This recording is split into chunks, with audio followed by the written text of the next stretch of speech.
Bam, damn, a damn Alabama fan and proud of it.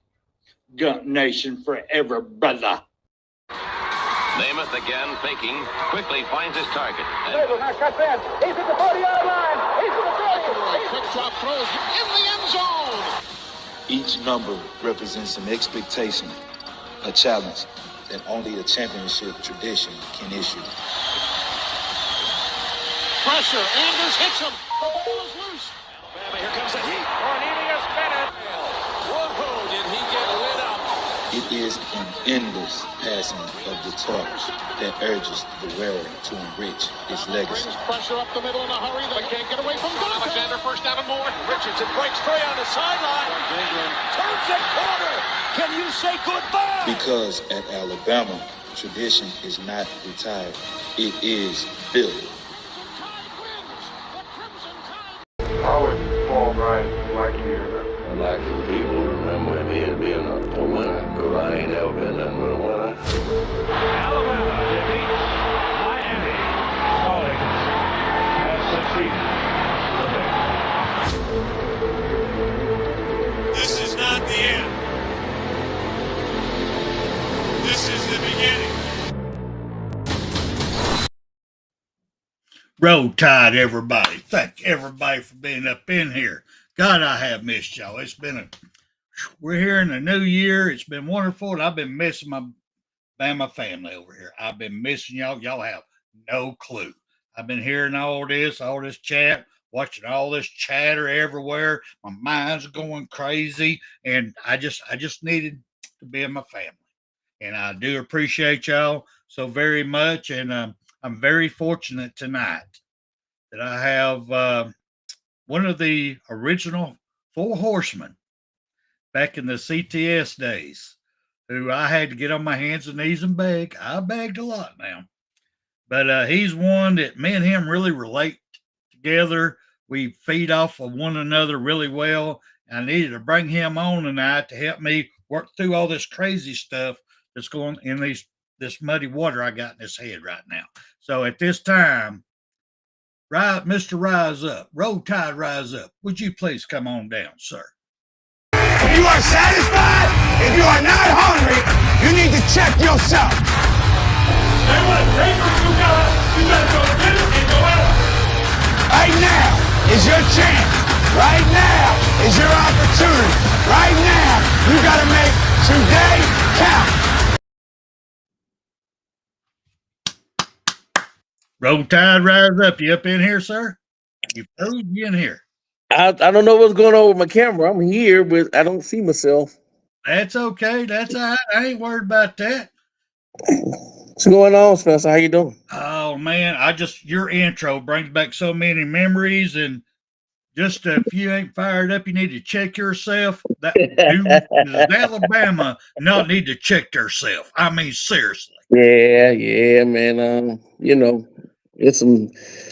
I don't know. We'll talk about it. We'll talk about it. If you ain't fired up, you need to check yourself. And I'm telling you right now, Alabama needs to check themselves. I'll tell you that right here, right now. Right. While we're in this mode right here, let's bring on the one, the only, the Pickem Show master himself, Mr. Icebox. Would you please come on down, sir? This does put a smile on my face.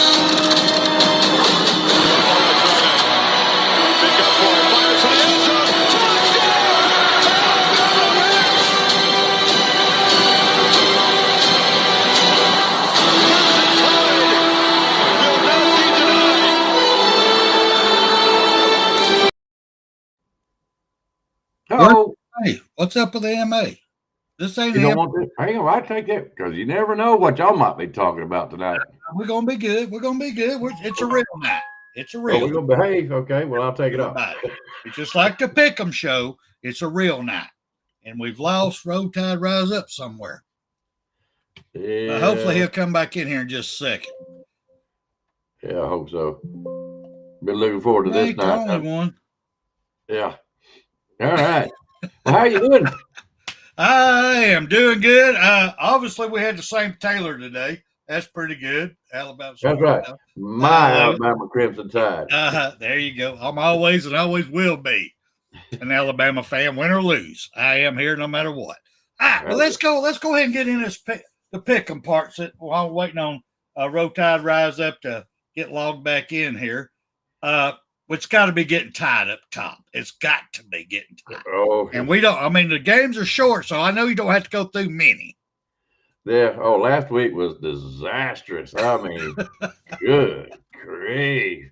All right. Before I get started, though, sure enough, Miss Kimberly, how you doing, hon? And Stephen Hicks, how are you doing, bud? Miss Kimberly Harmon. Well, I just told her that. Latoya, Goof, Nicholas, Roll Tide to you. And let me see here who else is in here that I have not said. Can't leave them out because I don't get to do this often. You know what I mean? Yeah. Yep. It is pickup time. We're trying to kill a little bit of time so we can get Rise Up back in here. And get some more people in here because it's a Pickem night. We need more people in here. It is a Pickem night. It is Pickem night. So, Jeff Stapleton, I'm glad you showed up, brother. All right, let's see here. I tell you what, go ahead and post the link one more time because I see Roll Tide Rise Up in the comments. He might have a problem with the link. So if you don't mind posting it one more time, he might be able to get in on it. All right, hang on just a second. Boom. Ain't nothing slow about me. I ain't even going to touch that. Well, hey, when you get my age, then you'll know. There you go, Rise Up. He just put it up there. Click on that, see if that'll work for you. Yeah. I know you're having to work from your phone because your laptop is messing up. Oh, I think he's up in here now. I got him. There he is. I'm back. That smiley face. There we go. Well, people. All right, outstanding. No, hold up now. You used to say my people. You used to say what's up, my people. What's up, my people? Yeah, what's up, my people? What's up, my people? There you go. Hello, everyone in the chat. I see a lot of people out there. I'm on my phone. I'm not on the laptop, so it's kind of hard for me to read everybody. But I know Latoya, Stephen Hicks, William, MFR. I think Van is in the chat. Kimberly. Roll Tide to everybody. I don't think I've seen Van yet. Hang on, let me double check. Well, I saw a Van comment there. I mean, somebody said, "Hey, Van." Somebody said, "Missed you, Van." Oh, missed you, Van. Okay. Don't see Van in there. Is Van Goof? Huh? No. Goof. Come on, man. Give us a little hint here. Who you are, bro? Just a little bit. I can tell you, Van is not Goof. I know that for a fact. Hey, Michelle. Michelle just joined us. Roll Tide, Michelle. Oh, you know I bragged on her last week on the Pickup Show. Did you? Yes, you did. But she ain't gonna like this time.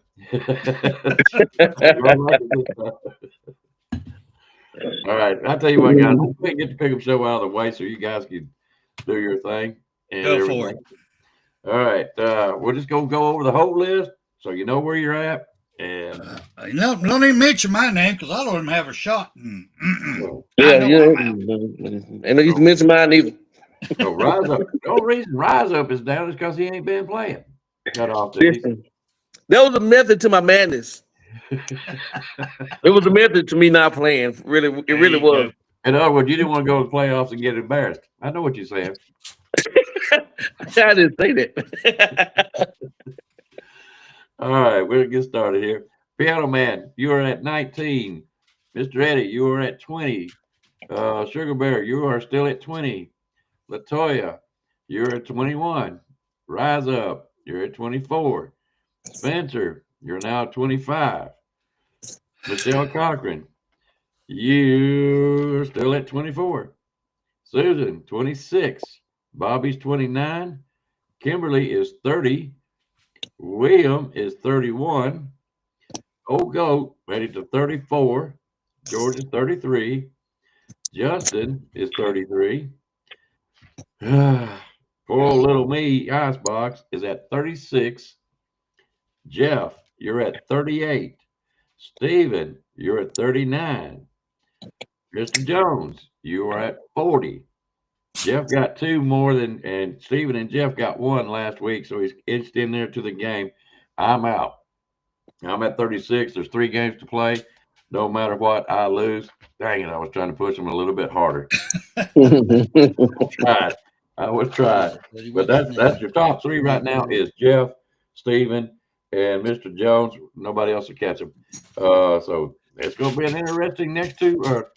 We got 2 or 3 games. Yeah, we got 3 games left. I'll be right back, gentlemen. I got let my dogs out there running around here with their legs crossed. Be right back. Not a problem. So it's been a fun game so far, and I can't wait to see who's going to win this thing. It is anybody's game. It is anybody's game. $400 in second place is the road that I know of. I know there's some things that people wanting to change, but we'll just have to address that as it comes out. See whoever wins. Being called a bad word for telling the truth. I don't know. What is this? Is this you, Rise Up? What? No, that's not me. I'm on my phone, so I can't chat. Okay. Oh, that's Van. Oh, that's Van. That's my Okay, man. okay, that's Van. That's my All man. right, now we got it. We got it. We got it. Yeah, I tell it like I said it. Yeah. I don't know what this is about because I'm gonna tell you what. Van tells it like it is, like he sees it. I've never had an argument with it at all. All right, let me get that off there. Hey, Van, would you like to come on tonight, sir, to make it old school night? Just asking. Just asking. This is not an MA night, so your kids can watch it. I'm telling you right now. There, I'll put it up there that way in case he does. All right, let's get on with the next 2 games. So, because I can't wait to hear what's coming up. Guys, y'all just don't know. All right, first up is going to be Indy versus Oregon. Indy is 3.5 points favorite, which means they have to win by 4. Guys, you already know how this game works. Spencer, what's your thoughts on this one? I got to roll with Indy. I got to. They impressed me. I told y'all on our last week's show that Indy's their coach is Nick Saban 2.0. They don't make mistakes. And they proved it against us. They don't make mistakes. They are sound. They ain't a single 5-star on that team. He's got them playing at their maximum. He's got them wanting it. He's got them believing it. And he's got them actually doing it. That True. Alabama can't do, but they are. Straight up, they are. So I got to go with Indiana on it. I got to. I'm sorry, I just got to. So they proved me wrong. I got to. All right. There we go on Indiana voted 1. My man, Roll Tide, Rise Up. What do you think, buddy? My gut is telling me that Indiana's going to win this game, like Spencer. But I also know it's hard to beat a team twice in the same season. Dan Lanning has a lot to prove, man. It seems like he can never, get over that hump. And I think they're gonna put out all the stoppers. But with that being said, I still think Indiana's gonna come through, man. Those guys are playing like a well-oiled machine, seriously. And I'm like Spencer, man. I'm impressed. They were asking for Alabama. We laughed at them. They laughed at us. Straight up. So, you ain't lying. You ain't lying. So I'm going Indiana, man. You're going Indiana. Mm-hmm. In the spirit of the game, I know I'm not going to win anything, but I'll do this a lot during the season, and people don't pick up on it much, but I'll do it anyways. Going against the grain. I'm going against the grain, brother. Yes, sir. My man noted right off the bat. I'm going with Oregon on this one. Reason being, they are the underdog. They got beat once this year. Indiana has to beat them by 4 points, so I'm going to take those points. I just think Oregon will come and put up a good fight. They might put up a better fight than they did the first time. You know how it is. You lose one, and as the year goes on, you start getting better and better. So I'm going to take a chance that Oregon has gotten just a little bit better and can pull it off. They might not win the game, but I feel like they can get it within 3 points anyways. So I'm going to take Oregon on this. And that's the spirit of the game. That's the whole Ain't nothing spirit wrong of the with game that, right man. there. It's good. Oregon's a good team. Don't get me wrong. They are. I cannot argue with that. I'll give you that. It's a good pick. Well, I just got to go with the coach. To me, Indiana's coach is better than Oregon's coach. He proved that to me. He had to prove it to me, and he did. I mean, he did. I love Steven's response, and that's why you're not winning, Icebox. Oh, Lord. I can't catch a break. I can't catch a break. All right, our next game up is Miami versus Ole Miss. Right, proud of Ole Miss for making it myself, but Miami has picked to win by 3.5, which means they need to win by 4 points. All right, Mr. Rise Up. What's your take on this one, brother? I'm going Ole Miss all the way. I'm taking them land sharks, man. You know, several reasons. Several reasons. One, it's been a long time coming. Those kids have played hard, and they've been through a lot with everything Lane did, leaving them and all. So they have a lot to prove. I think they're playing with a chip on their shoulders. I'm a little iffy about the defense, but I just think they're going to pull it off, man. I know Miami has a great defense, and they're playing some tough ball right now. And but I'm just rooting for Ole Miss. I'm hoping they win this game, so I'm going Ole Miss, man. All right, Spencer. What are you coming to me for? It's your turn, bro. Leave me last on this one. Hey, Go ahead. Right now, I'm the MC. Well, that is true. You do have the control. I'll give you that. I'll go first on this one, man, or second on this one. I am very impressed. I'm envious. I am downright envious of how Miami is playing. I see Van's in the house. I am downright envious how Miami plays ball. I have not seen a Miami team play ball like they're playing now with the attitude since Jimmy Johnson days. Yeah. Granted, they bought the team, but they bought a bunch of convicts. They got them out of the state prison, is all I can say, because this coach is able to corral all these inmates and focus them in one direction. I'm going Miami. I got to. I wish Alabama would play with half the attitude that Miami's playing with right now.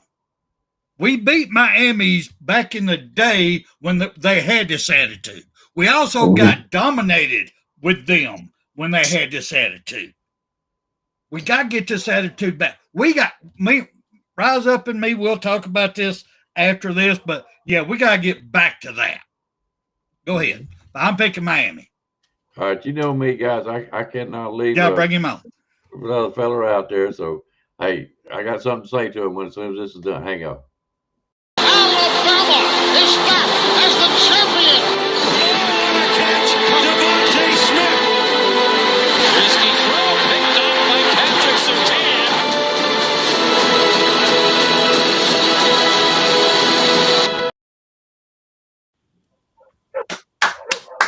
I got to tell you one thing. My intro's still better, Van. God, I missed that. Oh, Lord. Hey, Van, what's going on, bud? What's happening, fellas? We're doing all right. Get his pick.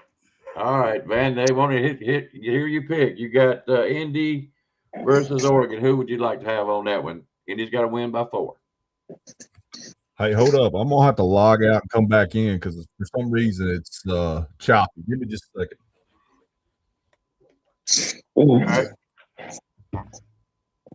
Well, while we're waiting, No, he wants to show that pretty face. I know what he's wanting to do. He's all clean shaven. He's all pretty, and he ain't able to show that face. No, he. I know what he's doing right now.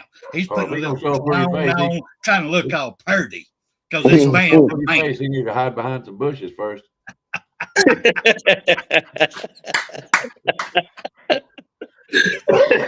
Oh, here he comes. Oh, I never said that. I never said that. Oh, here you go. All right, let's try this again. How's it sound to you, bud? Oh, yes. Everything sounds good now. Okay. All right. We're going to jump you right on into it. Indy versus Oregon.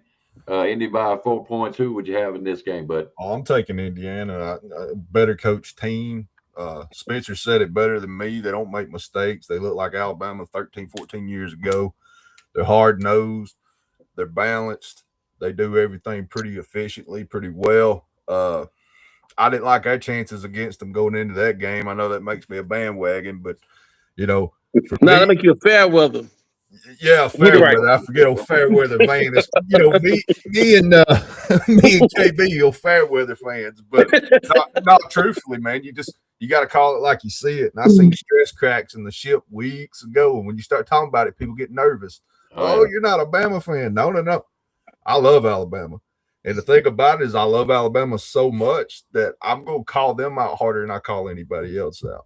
Yeah, and so. When you've seen greatness like this team has had, and then you see us starting to slip, oh yeah, I'm gonna say something.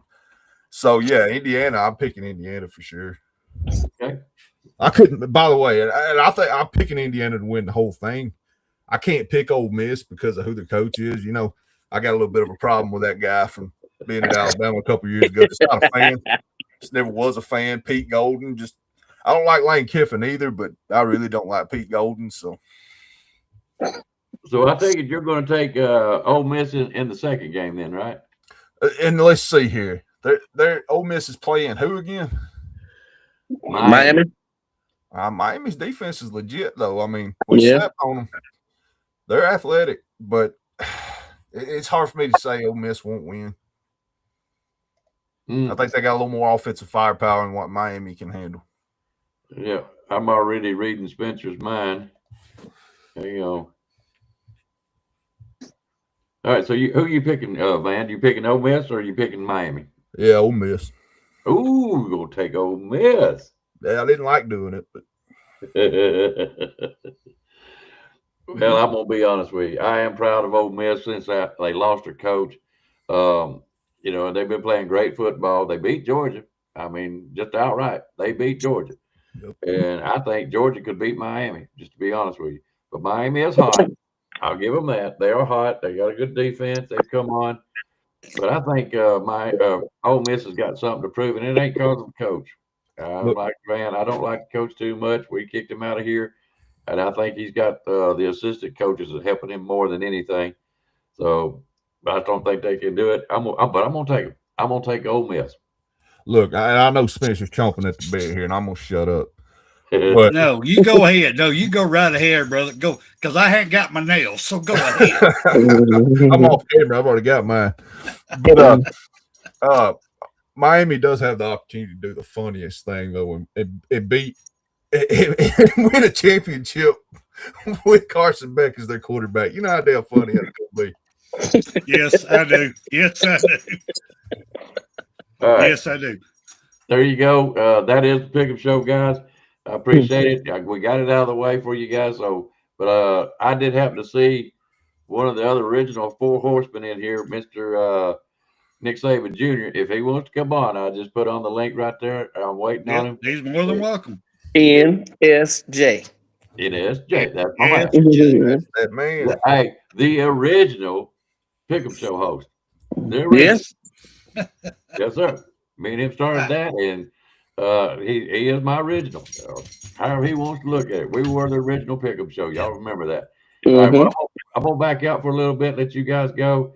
Spencer, you can bring him on if he happens to come on. I don't have my headset, so if well, that's okay. You need a cigarette. I understand. Yeah. Bam's about to make me have to go get a cigarette, and I quit smoking 2 years ago. But anyway, Let me talk about this. Let me talk about Van the Man over here talking this stuff out, spewing it. All right. Let's talk about them beating Georgia. Really? All right. Kirby Smart's having the same problem that Alabama is right now. Bingo. Having to deal with NFL money, having to deal with it. How do I get my guys to fight, have that desire? How do I get that convict out there on the field? Because they think because they're making all this money now, they don't have to no more. You don't have that same control that Nick Saban used to have, that same control that Kirby Smart used to have. Because these kids are thinking different nowadays. So by you saying they beat Georgia, I'm sorry, that don't impress me no more. Just like beating Alabama don't impress nobody else no more. Both of our programs have the same problem. There's not a fear factor no more. What do you think, Van? Oh, I couldn't have said that any better myself. Nobody's scared of us no more because we don't play like a team that needs to be feared. Absolutely. We can't get our mess together from one game to the next. Instead of being proactive about things when we see it, we're reactive. The coaches feel like they're guessing half the time. It seems like we catch on too little too late in a lot of ball games. We keep trying to stick to something that's clearly not working. Not being able to run the damn ball killed us. Truthfully, it killed us. And I know this ain't an Alabama breakdown per se, but yeah, I agree with you. The Kirby Smart comparison, Kirby's dealing with the same things. I think DeBoer's a good coach. Don't get me wrong. I think he's a good coach. I still think we got a good hire. He's dealing with a lot of 5-stars that know they're 5-stars. And sometimes that's a hindrance. You know, I can't remember the exact Barry Bryant quote, but he said something about give me guys that will listen and will work to be good versus guys that already know they're good. It's something along those lines. And I agree with him. Look at what Indiana's doing. Where's their 5-stars? They don't have none. They play like a pissed off machine. They're a unit. I understand Mendoza won the Heisman, but they play as a collective group. Bama's a bunch of individuals that are taped together. They're not a football team. Their defense is softer than baby shit. And let's be honest, Georgia's starting to look that way too. You can score on Georgia. We proved it the first time we played them this year. Ole Miss proved it. They're beatable, and they look beatable. And that's not a good thing because once you lose that effect of being that big dog on campus or that big dog in the SEC, and people aren't scared and they try things, you get exposed. And I think Georgia got exposed. So I'm curious to see what next year holds for Alabama and Georgia. Well, if you don't mind hanging out with us for a little bit, we'll talk about that. Hey, Roll Tide Rise Up. Let me be here. I'll hang. All right, Roll Tide Rise Up. What do you think about what we just talked about, brother? Man, listen, I couldn't agree more. I was looking at, I think either Nick Saban or Kangaroo Black sent me a text, and it was a screenshot, an Instagram screenshot of Lysir Brooks re-signing. There he is, Lysir Brooks re-signing. I told you he was clean shaven. I told you he'd be looking pretty. I told you. Anyway, go ahead. But yeah, it was a screenshot of Lysir Brooks re-signing with Alabama. So we're retaining Lysir Brooks. Now, there's something to celebrate because I like that young man. He's a great player.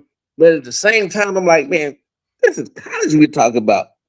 And we're talking about re-signing or retaining and renegotiating and yeah, man. This is crazy. Man, we're in no man's land. We're in very, very, very uncharted territory here. And it's mind-boggling to me. Listen, I'm a proponent. I'm for compensation for the players. and I'm for Yeah. But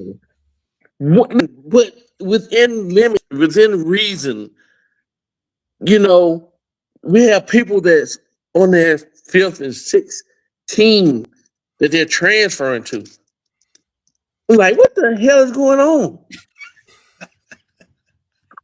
Seriously, you're on your fourth, fifth, 16. I don't know, man. I don't know. Go ahead, man. Take off with that one. I know your mind's agreeing with everything he just said. This is gonna blow y'all's mind, but realistically,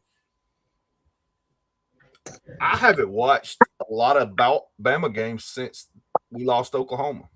Not like I would in the past. I haven't taken time off from an Alabama season in 36 years of my life. Fan. Well, it's that or the blood pressure. I couldn't help it. I remember that. I get mad. I get so damn mad, and I don't like nothing controlling me, man. I'm sorry, man. Go ahead, brother. No, I got so damn flustered with it, man, because they didn't. You can see the writing on the wall, and I don't care if we go out and lose 12 games. I've been an Alabama fan my whole life. I've seen worse than this, way worse than this. But I've seen 3-8 Alabama fight their ass off. Mm-hmm. This team right here, if opportunity ain't perfect, they just heads down. They walking around muttering, poor me, poor me. Hey, look, I know you ain't supposed to criticize college kids, but y'all getting paid big boy money. Yes, they are. I'll say whatever the hell I want about them. Mm-hmm. So, I thought Ty Simpson needed to take a seat weeks ago. And I truly felt that way. And I still feel that way. I don't think he's a bad kid. I think he's a good guy. But good guys don't necessarily win football games. You got to have a dog in you. He seemed like he was in his own head a little too much. And so, I thought it was time to maybe bring Keelan Russell along because that's our future. That's a guy that the coaches talked about being the most talented quarterback in the room, but not the most experienced. But sometimes you got to ride with the hot hand. And sometimes you got to take a guy like Russell, who's inexperienced, throw him in the fire and see what he's made out of. Because you might get some magic, a la Hurts and Tua situation in 2017. Sometimes you got to put another guy in there, sit a guy down and say, look, settle down, get your head right, or this ain't your job no more. That running back by committee shit didn't work. We don't have a dog in the running back room. I know the O-line's trash, but them guys run soft. The O-line fired the coach. I mean, everybody knows that. That guy's got to go. We ain't had a good O-line in years. Since 2020. Yeah, absolutely. I'm still on board with getting rid of the D-line coach. I hadn't been a fan of his either. I know he's an Alabama alum. So was Mike Shula. If you can't get the job done, you got to go. If you can't get the job done, you got to go. Hold on. I got a question for you, Van. Yeah, Freddie Roach is a Alabama alum, but what position did he play? He wasn't a defensive lineman, Spencer. Thank you. Exactly. Why is he not coaching linebackers? I'll shut up now. But I'm just saying. No. That's a great point. That's a great point. Why is he not coaching linebackers? He was a fantastic linebacker. Sometimes a guy that can play that position can teach you things that you won't see or feel. So, yeah, Freddie, I got questions about him. I want to know, I'm going to put it around the room. What do y'all think about the defensive coordinator overall? Let me go first? Go rise up, please take over. Go ahead. The defense won us several games this year. They did. It was a couple of games that they held steady. But with that being said, that defense, is only equipped for certain offenses. They're not. Listen, when we came up against Indiana, and they put that run game on us, was nothing we could do. It was nothing we could do. And what I didn't like about Womack last year is the adjustments. There seems to be no adjustments, and there was no adjustments in the Indiana game. Like you said, when we're playing great, everything is great. But when we get punched in the mouth or adversity comes, we're stuck. Nope. And we're just, I don't know. I'm not sold on him. I mean, I will give him a pass. He was a blessing in disguise for this season, but I just think that there's more to this defense that we can get out of this defense that we are getting. That's just me. Yep. All right, Spencer, how you feeling? Oh, you want me to? So what we do is important, but how we do what we do becomes more and more important. And that's for every guy here. We got to do it better. Our goal is to have the kind of team that nobody wants to play. And that means that we have to impose our will to dominate the competition all the time. It's all about what does it take to break you.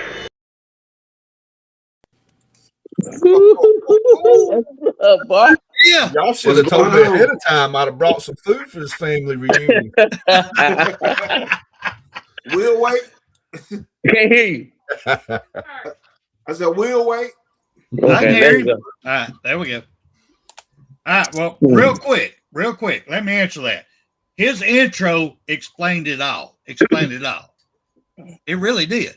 Because I'm sorry, Grubb. He's doing the best he can. Womack, his defensive scheme, like Rise Up says, scares the daylights out of me. It's only set up for Big 10 teams, passing team. Just put maximum outside pressure. We got lucky that Keon Keeley decided to put his hand in the dirt.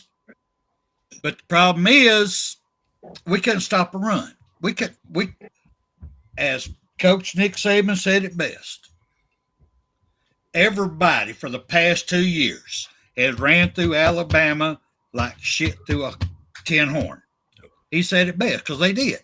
We had no way of shutting down a run, which is the easiest thing to call. I need 4 people up in here. If nothing else, let's do a goal line stance. Do y'all know what that was? And actually, Alabama still don't. You watch them on the goal line, they're still spread out. They're still open on both sides of the nose guard. They only put one person on the center. They don't go shoulder to shoulder. They got to open to that quarterback and go either way. It just kills me. Go ahead, Nick Saban Jr. I'm sorry. I had to go there. Go ahead. What we talking about now? We were talking about the defense. What do you think about the defense? Go ahead, throw the question out there. What do you think about Kane Womack? You're a fan? What you? Well, Man. I'm not the biggest fan of Kane Womack. I will say I've seen a lot more improvement from him this season. Still not the Alabama type of defense, but I go back to one thing too that I really noticed against the Indiana. When you playing in the trenches, defensive tackle, you got to get that knockback. You got to create a new line of scrimmage. And I didn't see nobody creating no new line of scrimmage. Now, yes, do his play calling be suspect at times? Yes, a lot of times. But overall, I think in today's game, it's good enough.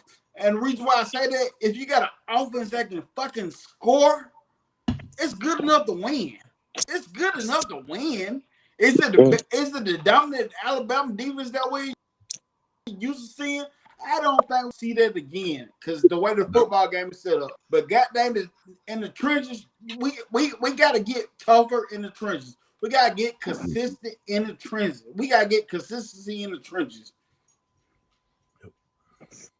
Got a question for you, Nick Saban Jr. there, NSJ. What's up? You're saying that we'll never see it again. Then how come Miami can do it? How come Indiana can do it? They're doing it. We ain't. That's why I'm saying, how can you say we ain't? We just need to learn the new system, in my opinion. What do you think? There got to be a way to get there because other teams are doing it. Yeah, I mean, I hear what you're saying on that, but I know as a Bama fan, we look at pure dominant defense, pure stopping this. And I was saying we ain't got that no more, but my opinion, it was good enough to win if our offense could put up some points. It was good enough to win if our offense could put up points. Offense can't do nothing. In the end of the game, it's hard for a defense to do what we need them to do when they play a majority of the game. Y'all was going out there running 3 plays and coming off the field like ain't shit going on, and your defense out there majority of the time. Indiana time of possession had to be crazy that game. It had to be crazy that game because they were just mauling us down, just hauling us down. The first half, what I seen, if we can just put up some points to make it close, put a little pressure on a little tad bit pressure on Indiana, I think it could have been different. But we can't do nothing on offense. We've been doing the same things on offense that we've been seeing all year. It seems like we came in there. It seems like we didn't do nothing that little whole time, but sit there and chill. Like we got this. I think we got momentum now because we came back and we beat a overrated Oklahoma. Yep. Come on, we talking about John Material, quarterback, somebody that was a higher than hopeful that ain't nobody even buying that shit no more. Ain't nobody even buying that shit no more. Icebox, what do you think, brother? You sitting back there taking this all in. What do you think? I'm gonna tell you, I'm satisfied with Womack. I think he should get at least another year, if not maybe 2. And the simple reason is because we didn't have a running game. 3 and out. You're going to wear down. I don't care what kind of good defense you got. If they're on the field all the time, something is going to break after a while. And it was the defense. I mean, my goodness, they're out there, 3 quarters to 1 quarter that we got on offense, what it seems like. You're going to wear out that defense. Now, I'm like you guys. I am really old school. I love a dominating defense. I love seeing that line crash through and bust ass over there on the offense, get the quarterback, whatever. But this bend and break stuff I know it's not something that I'm used to, okay? But I'm looking at it like this. If there is such a thing as a bend and break, he did stiffen up in the 20, 25-yard line as far as that goes. But I like to see more dominance in the middle of the field myself. And as far as that goes, but the defense overall, I think, done okay. And just like Junior had said, if we had just scored some points, moved the ball at least, get it off our side of the field, get it down there, that keeps your defense on the seat for a little while and recuperate. Go ahead. I'm sorry. Hey, we can't make stupid 4th down when you should just suck it up and run straight at the defense on the 4th and 1. We didn't call down 2 or 3 timeouts to do all this bullshit. Then the play we finally called, it seemed like we trying to run 5 yards to get 1 yard. Right. Toughen it up, get some balls, run straight at them. Come on. But they didn't have the O-line for it, in my opinion. They just didn't have the O-line. At some point, you got to running back ain't fault too, but the O-line at some point, the players got to grow up here. I agree. You didn't make it to Alabama because you wouldn't worth the shit. Nut up, gut up, let's go. Like, honestly, like, you're damn good athletes. You're getting paid like good athletes. Go be a good athlete. I wonder about player evaluation that time because we got, what his name, Wicken Farming. He got his ass kicked at tackle. Then you just love him so much you put him at guard and get his ass tackled. When we got a humongous dude in Jaden Roberts that can, I know he can run block. I definitely know he can run block. Why he ain't in the game? What happened to Jaden Roberts at right guard, Michael Carroll at right tackle? Them was some nasty dudes. They were pushing guys around. They had good hand techniques. They were fighting guys. They were pushing, creating things. And then we kept shifting the damn configuration around. You can't get no continuity when you're changing guys out all the time, man. It don't work that way. way. But I'm gonna put words in your mouth, NSJ. The reason I don't think we'll ever see defense like Alabama used to play, I don't think we'll ever see that out of any team again because of rule changes and the pace of college football.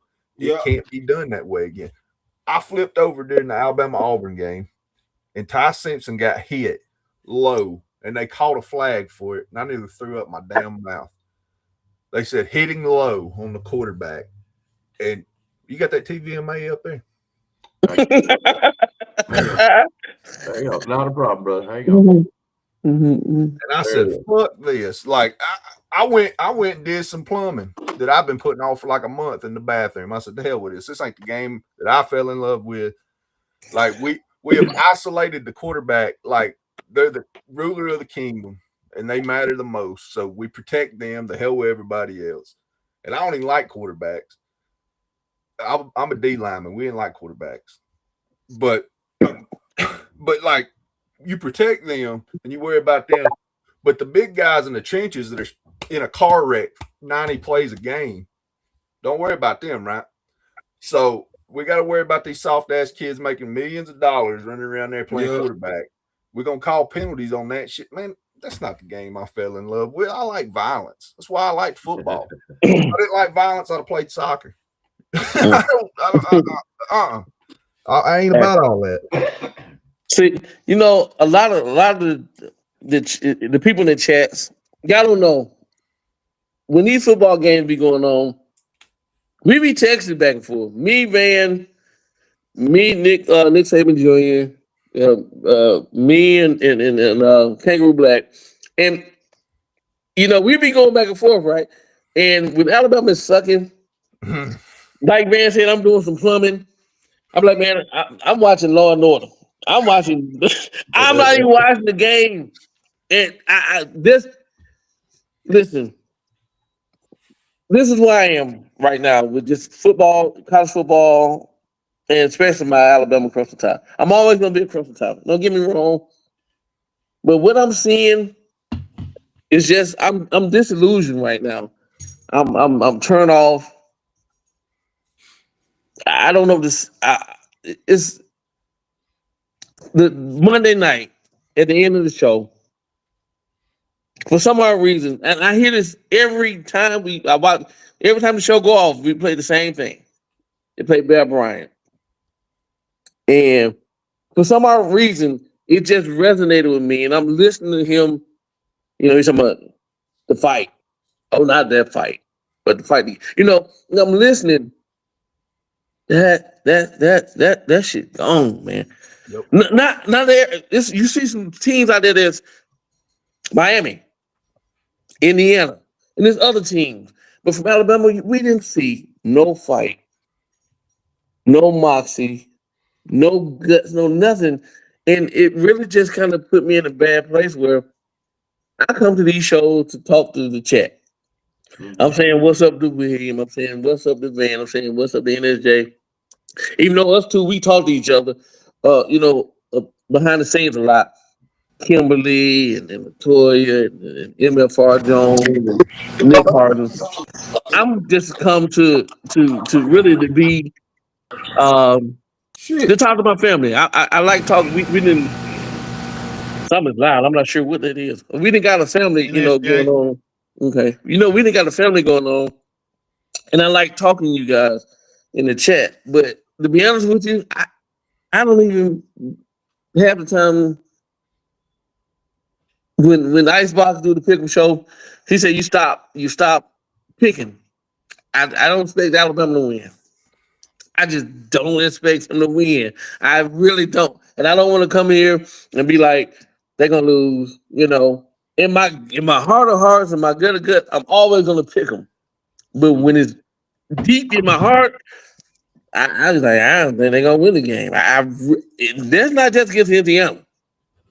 I felt that way against Vanderbilt. I felt that way against Missouri. I felt that way against South Carolina. Because we see the same shit week in, week out. They come out, they can barely move the ball. They look lethargic. Like nobody has watched any film, did any practice. They all just kind of moped around campus, went to the hot wing place, bowling alley with the girlfriends or whatever the case may be. And we gonna go out. We got this script A. We're Alabama and we'll win. Nobody don't give. They don't care about us no more. They're not scared of us anymore. And I don't know if this team is. I don't know. I don't want to blame Coach DeBoer. He's only been there 2 years. But what I'm seeing is really concerning, and it's frightening to me, really, to be honest with you guys, because I'm like, man, these guys don't give a shit. They don't care. And I know NIL is there. You know, I know it's there, but we renegotiating and what's going on? I don't know, man. I'm in a weird place. I'm really at a weird place. And me and Van we be agreeing with each other. I'm in a weird place right now, man. I just be here to listen to what y'all saying, but I don't have any faith. I don't have any faith. I don't. You said let me throw this out here right quick to you, if you don't mind. Let me throw this out here. All right. Me personally, I think the head coach needs to stay right where he's at. I think our offensive coordinator, our defensive coordinator need to stay right where they're at. Because truth about the matter, the offseason, they never see the friggin' players. If they do, it's a meeting here, meeting there. Now, the assistants, the strength and conditioning people, that's the people's getting in these guys' heads.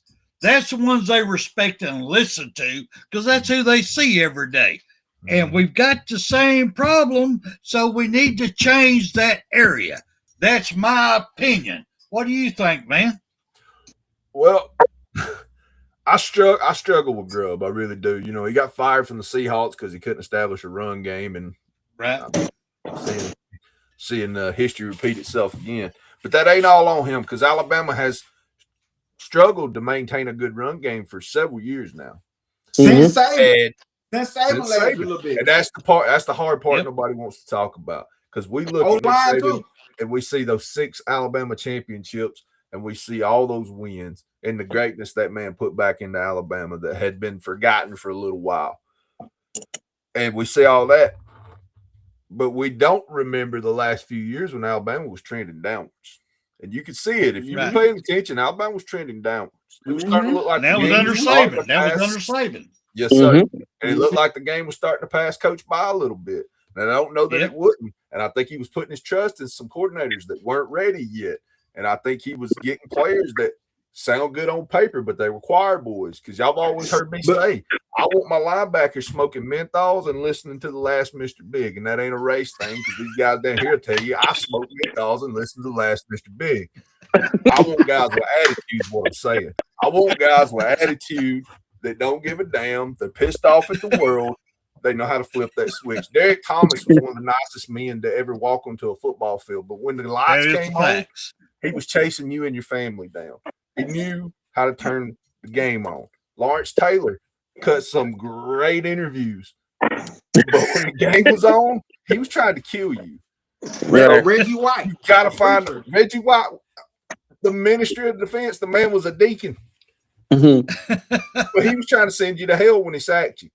Like there's just a difference, man. And it's frustrating to me because they should be better now than they've ever been. They've got more scientific sports science things going on, better nutrition, better weight rooms. They've got coaches for every position, everything now. There should be no excuses. Alabama's got what, a $300-400 million facility? Something crazy like that. They make meals individually for kids that are missing home. That's like what they used to get home. You brought that to my attention, Rise Up, a while back. Ain't no damn excuse. There's no excuse. And that script A you was talking about. That script A you was talking about. You got the scholarship to come represent it, but you didn't earn it. You hadn't built that. That foundation was laid for y'all, but y'all didn't build this shit. You're hoping to continue or start a new legacy. Y'all didn't do none of that. None of them championships was because of you. So you that walking out there thinking we're Alabama shit don't matter no more. The dynasty shit is done. I'm tired of hearing that shit. Georgia ain't a dynasty. Bama ain't a dynasty. If you ain't winning every year or every other year, you're not a dynasty. That's the definition of a dynasty. They're not a dynasty. And you know, in fact, the Big Ten may go 3 in a row here for national championship. Mm-hmm. Nobody wants to talk about it. SEC dominance is a thing of the past. The ball game showed it. Yes. And I will say a lot of our SEC teams that ain't playing in relevant ball games, a lot of them guys opt out. But I always say this: ain't no excuse because you still put a product on the field, whatever. Yes. But you know, in this day and age of college football, it's like for once I think I feel sorry for the coaches because that we got a world full of divas. We got all these players are divas. You gotta walk on ice how you talk to them. Like I'm telling you, with Nick Saban last couple of years, that's what was happening too. He lost control. Like he lost control and he couldn't control them no more because they divas. They divas. Right. Walking into a ball game, rubbing his toy. Come on. Anyway, just saying. You're right. Go ahead, rise up. Damn. Yeah. I'm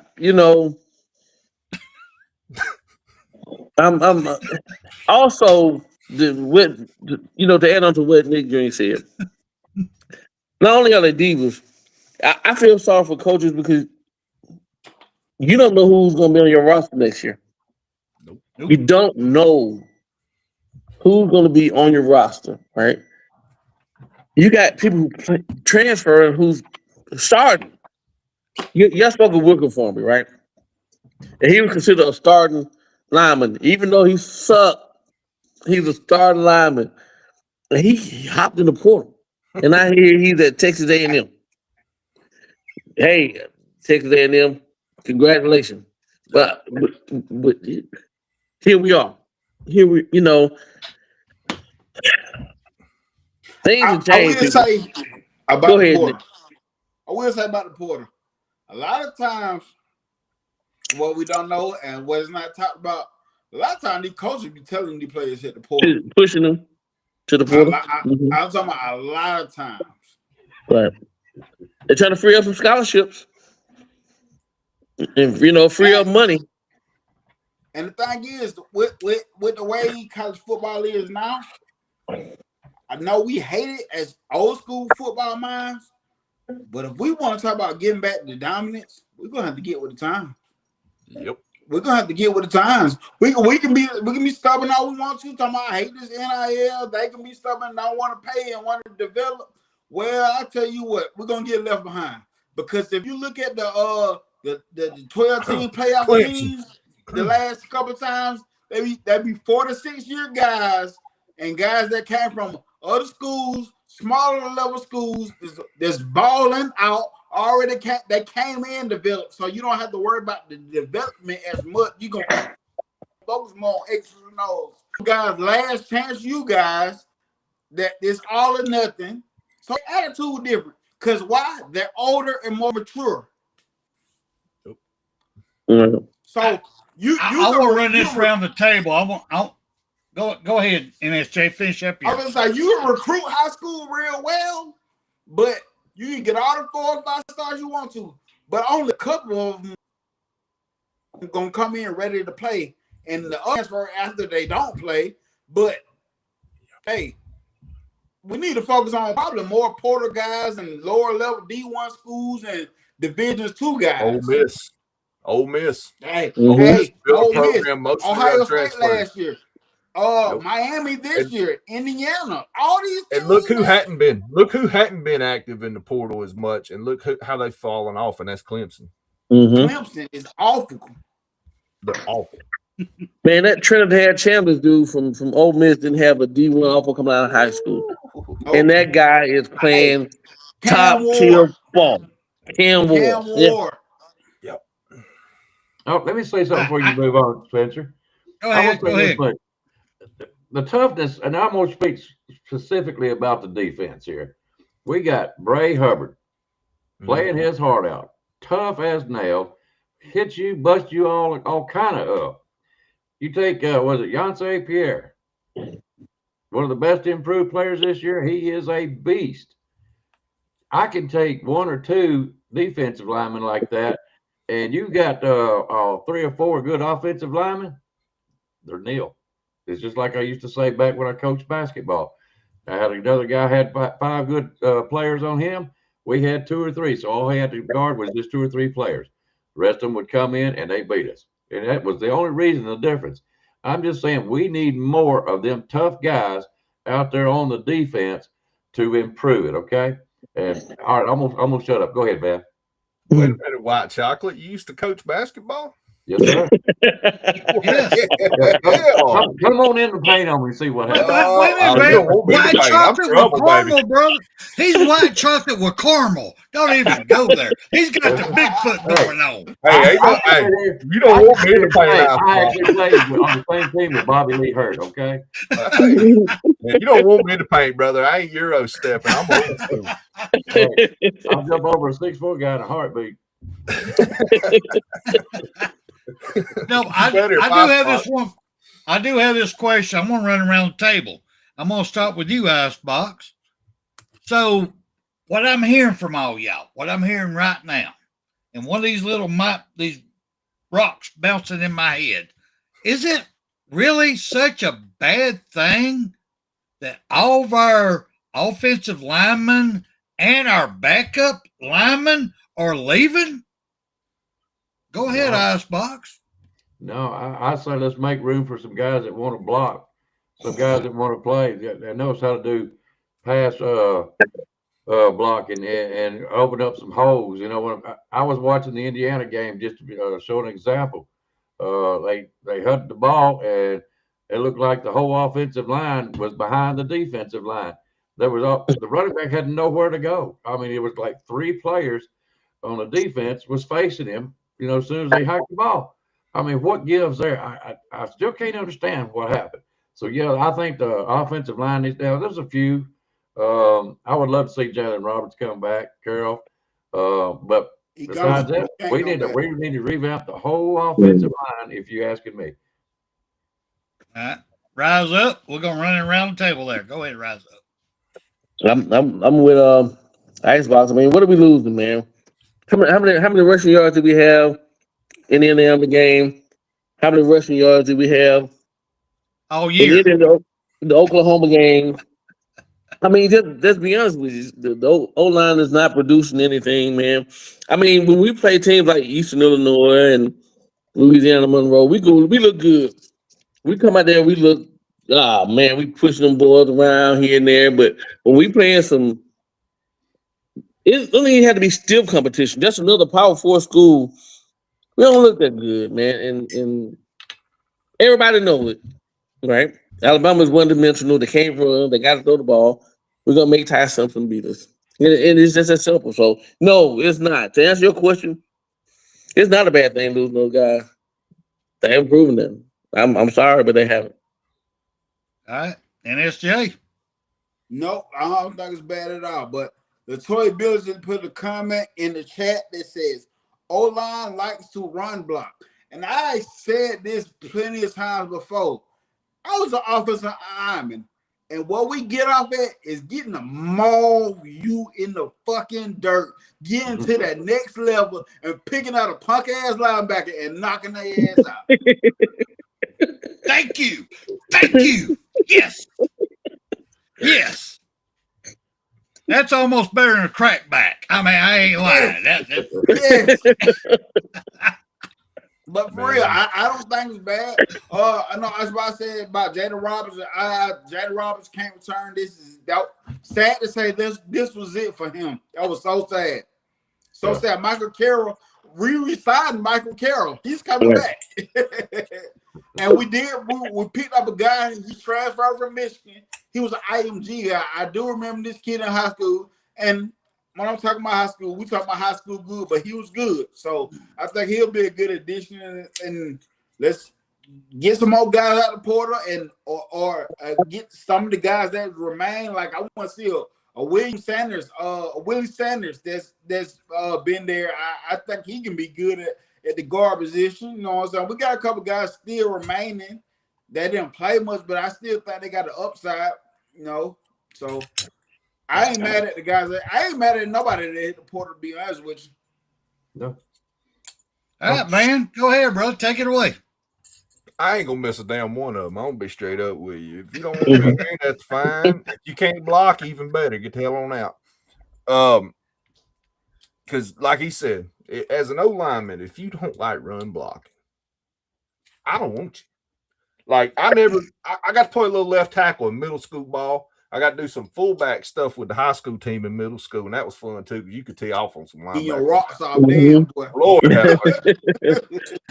and so, you know, and being a defensive end, I knew you motherfuckers was coming.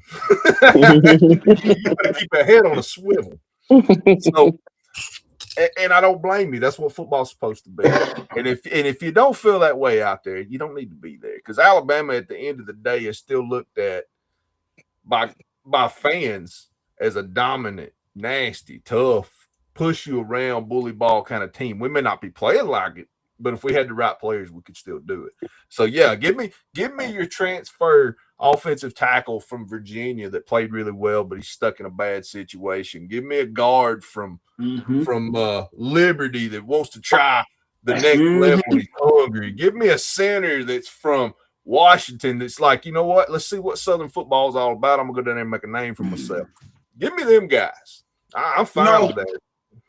I was just talking to a dude at work. He one of the maintenance guys, and he was telling me, he was like, man, with this transfer portal stuff, it's messing up the high school recruitment. I said, you know what? I used to think the same way. I said, but it's not messing up the high school recruitment. And he like, what do you mean? I said, the reason why it's not messing up the high school recruitment, I said, for one, they still getting recruited. I said, and for two, how the college football game is going now, it's probably best for you to enter at the smaller D1 school or Division II school. Go get playing time right away and develop a body. Then by the time you're a junior or senior, the way the college game is now for the Power 4 schools, you will be more relevant when you're a junior or senior at those schools that come into Alabama, Oklahoma, Ohio State, whatever the school may be. So I don't think the portal is messing up high school recruiting. It's just affecting the entry level, and I don't think that's a bad thing at all. All right, let me ask. I'm gonna put this round table too. But I'm gonna start down here, my brother. Roll Tide, rise up. Let me ask you this question real quick. With everything I'm hearing from y'all, that makes these little rocks hit together again. So what I'm hearing is kind of something I heard on the KB show. Is y'all were thinking the future of college football is the transfer portal. One and done people. One and done. Is that what you're thinking, Rise Up? What we used to do, what we used to use, what we're used to is the past. The way things were going back in the day is the past. I'm gonna give you guys a phone number. Now, if y'all gonna call this phone number, I don't know who's gonna answer, and y'all might get your ass cussed out. But I'm gonna give you this phone number, right? Area code 205-759-2749. All right? 205-759-2749. That was my phone number when I lived in Alabama from the time I can remember, at least from 73 to 2016 when my dad passed, right? That's in the past. When I got to high school, we had call waiting. For you young people in the chat, we didn't have cell phones, y'all. We had landlines. It wasn't no cell phone you can call me on. Don't even talk about the party line. I don't know if you even remember them. We had landlines, and so I get in high school. I get in high school, and I got a few, girl calling me, friend calling me, and you don't know, I'm a junior. I'm named after my dad. So, I'm on the phone with girls and the phone beeping, the call waiting. Doop, doop. I ain't answering shit. I've been trying to talk to the girl for the longest. I'm not about to hang up this phone, right? And my dad said, "Hey, Junior, you on the phone last night? My brother called from California trying to get through to me, and they told me he couldn't get through." And I'm like, yeah, So I'm only child, and it ended up leading to me getting my own phone line. Right, my phone line was 752-1922. That was my phone number. My mom and them got tired of me, messing up their phone call. So I'm saying all that to say, I know the phone numbers by heart. Right. And I hadn't had the 1922 phone number since I graduated and left Alabama. Right. I asked the man the other day what was his phone number. He couldn't tell me. He had to go in his own phone to tell me his phone number, right? Matter of fact, you give me your number and I'm gonna call you. Yeah, I'm gonna call you and you save me. That's what we are. Time has changed. And I went all around the world to say, man, listen, what Big Saban Jr. just said, and I heard other people say it, that's where we are now. So I think it's very, very important to start putting pieces together from the portal. You don't have to build your whole team from the portal. You're going to recruit your high school players and try to retain some people that you have, but I think it's key to putting the right pieces of the puzzle in place if you want to be successful. And I think that is the key to doing it. And getting a few pieces here and there, key pieces, guys who are seasoned. They may have played at a lower level, but they have the experience, And I think that's the way. That's the new 205-759-2749 is they ain't got a landline no more. So that's done and gone. This is the new way. Because what we just seen Killian Russell do, say he's coming back. That's so rare right now in today's game. That is knowing he's a hot commodity. No, right. He ain't did nothing, but he's a hot commodity. For him to say he's staying in Alabama, that's so rare. Wait a minute, NSJ. I gotta disagree with you on that one. You said Keon Russell hadn't done nothing? Keon Keelan. Is that what you said, sir? Is that what you said? Keon Russell. Okay. The quarterback. I want to make sure. I misunderstood you. I apologize. A bullshit. Go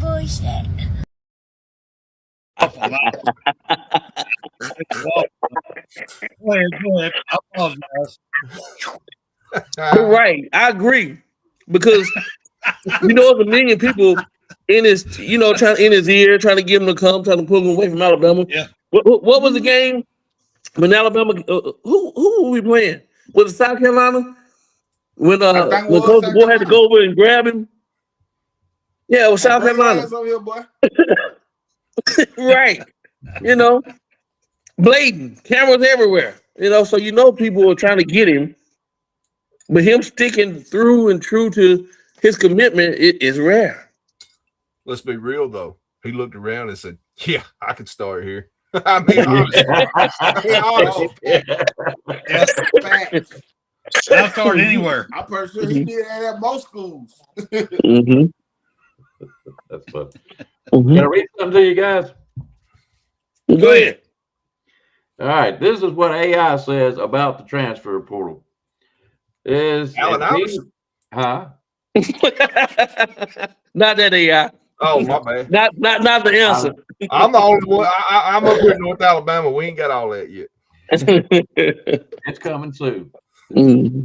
It says it seems that transfer portal is bad because it creates instability, erodes team loyalty, fosters a mercenary culture where players chase NIL money over school pride, disrupts team building for coaches, and leaves some athletes vulnerable to making impulsive career-damaging decisions or ending up with no scholarship.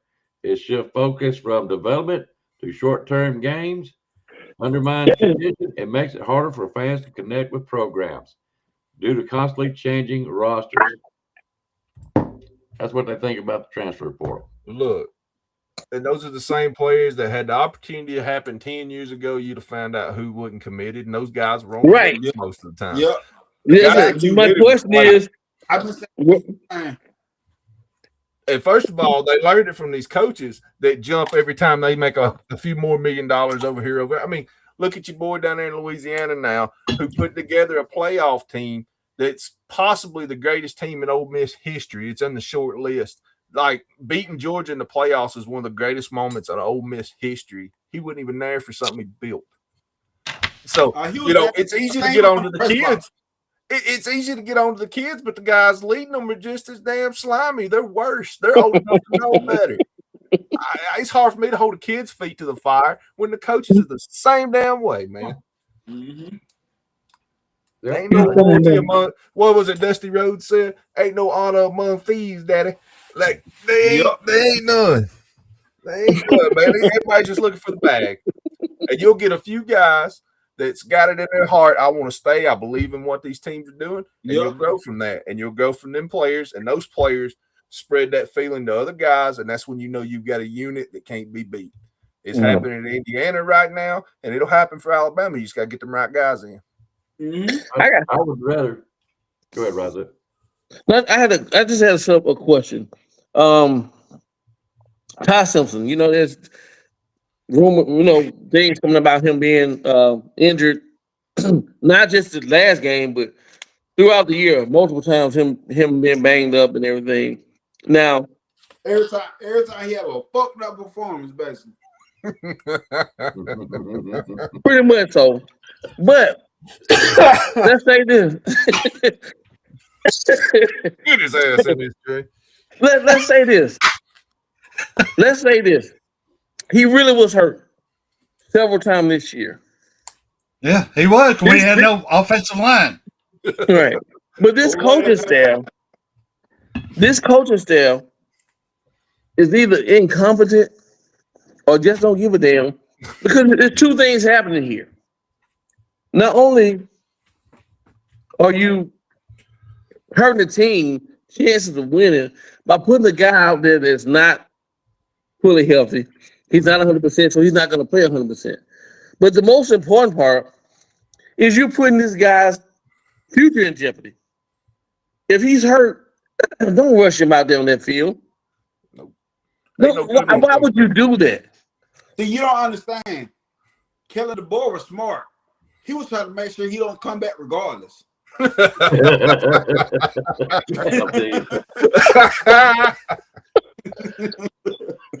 said, "Look, he's either going pro or going to Liberty, but he ain't gonna be back here next year." I don't know. That makes you question. Like, okay, you're gonna put this guy on the field, man. He's hurt, and he's not your best chance of winning. If he's hurt, he's not your best chance at winning. And then on the flip side of that, are the other two guys not developed enough to come in and play? Now, think about this, guys. Austin Mack, he's going into his fourth year. Yeah. His freshman year was at Washington. He's been with DeBoer all along the way. Right, he's been with DeBoer for 3. He's been at Alabama 2 years and a year at Washington. And been with Grubb for 3 out of them 4, by the way. Right. His freshman year, he reclassified his freshman year. He came in early. So my question is, was he not ready to put on the field? If not, then what the hell are y'all doing? Dude, did you see him throwing the ball in that Indiana game? Man could throw a toothpick through a damn steel plate. He got a hell of an arm. He does. He does. Loose. We can't run the ball any fucking ways. Chunk at some bitch. You got to do something. Do something different. Through 3 quarters, we ain't doing shit. It's like, man, just turn it loose. I don't want to be the guy that the conspiracy theory guy, which I am. I'm gonna be honest with you. I'm the conspiracy theory guy. But But they trying to sabotage us. I'm serious. With the plays that the girl was calling, like you said, he ran a country mile just to get 1 yard on 4th and out of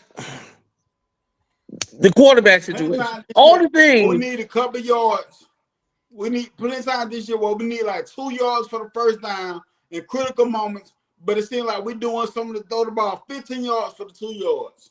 Dude, doing the most. Got a lineman back there trying to run the ball, and then you gonna hurt your best left tackle. You know, trying to get him. And I'm like, man, look, like this ain't no circus sideshow. We're trying to win a fucking football game. Like, let's go back to the Indiana game. So when we talking about that early 4th and 1 call that really put a damper on the game. Okay, at this moment, we need a fullback. If you want to just run straight up, put Taylor Roberts in the goddamn lead block. Yes. Yeah. And run Daniel Hill right behind his ass.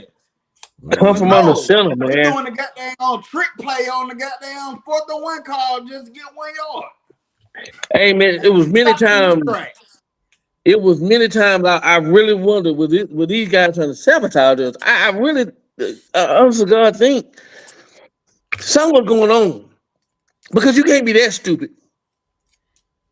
We a fan. We some, what they call us, couch coaches, armchair coaches, whatever they want to. But we fair weather fans. Fair weather fans. But we can see it, man. I'm telling you. Put me in the game, man. I'm good for one play, but damn it, I'm gonna hit that quarterback hard as hell for one play. Let's put me in. But I know, you know, I'm not the only one who wondered this, man, but I just think that those guys were sometimes just, I don't give a damn about this Alabama team. Let me just, I don't know. Is it just me? Did anybody else just wonder at least once? Rise up. Let me ask you, how did you feel when you had Mike Schuler, DeBose, all the others?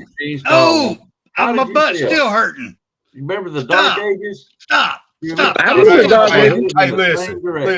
listen. If Mike DuBose wasn't busy plugging his secretary, he lost the offensive playbook somewhere in that office. He didn't know what happened. That team was going to be good, all right? He just got a little busy and lost his playbook. But I'm gonna say this way. If it wasn't for Sean Alexander, we'd had no football team through those years. Thank you. Hell no, we would have. He toted us, man, as a freshman, like 5 touchdowns against LSU. It was like, oh my God, this is a running back. Okay, yeah, we'll be fine. Still one of the greatest players I've ever seen. But that's hey, where we're headed, though. You know what you couldn't say during the Mike Schuler years, in my opinion? Where was the effort? Where was the effort? Defense still played. There you go, man. Effort. We lack effort. They look beat through all 4 quarters against Indiana. They didn't look. Now, the defense was still coming up there trying to lay the wood. It wasn't working, but they were trying. Right. That offense looked beat when they got off the damn bus, man. Like, that was frustrating to me. Lack of effort. I don't give a damn about a loss. You're going to lose. It happens. We've sat through many losses. We're going to see many more. Effort. Act like you want to be there. Act like it means something to you. Right. There's people that flew out to California to watch you get your ass whooped and kick for 3 points. Kick a field goal. And they're taking it harder than you are. Right. Like, y'all out there still kind of dancing and, oh, look, the Rose Parade. Fuck all that shit. You was there to play a football game. Look, they're taking it harder. Nobody cares. You got to pay that credit card bill. Hey, if I had to pay a credit card bill to go out there and watch that game, the board better give me a scholarship or some boxing gloves, because one or two things was going to happen here. Like I want to hit about it, but more than anything, though. He'd caught some hands, I'm telling you. I was pissed off. Can I ask y'all a question? I said right back when Saban come here, told somebody, I said, what do you think about Saban? Oh, he'll leave in a couple of years. I said, I don't care if he does. I said, as long as he makes us competitive, because Mike Schuler was good from 20 to 20. That's it. Anything in between those two, he could move the ball. If he's on one side of the 20, he couldn't get out of it. If he got close down there to the red zone, he couldn't score a touchdown. That's the way I seen Mike DeBose. And I told this person, I said, if Saban can make us competitive, that's all I cared about. Just make us competitive, then I'd be happy with a man. So what are you going to expect out of DeBoer now? What do you want out of him? Who want to go first? Is that what I'm hearing? I'm going to tell you, as long as he makes us, I got high hopes for my defense. Okay. I got high hopes that DeBoer can get us an offensive line. I'm out. I might just go ahead and end it because I can't do nothing. Did I shoot him? But you see what I'm saying? I've got high hopes for the team. I don't care that if we win the national championship. I don't care if we make it to the playoffs. What I care about is you go kick a dadgum field goal in California, and you've done the same thing to Oklahoma. You lost to Oklahoma again. You lost to Georgia in a bad loss. That to me is not being competitive. It ain't the loss, it's how you lose. It's how you lose. How you lose. Because this gentleman right over here in the chat, he said, but guys, I can name 110 teams that wish they had the season Bama had, and people think we burned it. And sir, you're not wrong. You're not wrong. It's the effort in those losses. It's not the losses themselves. If you go out on the field with somebody that's equal to you and they're good and they beat you, so be it. But if you see that team fought hard to try to win, your hat's off to them. Hey, respect. They tried. They did their best. Y'all don't forget. Y'all don't forget that Kirby Smart took his foot off our throat.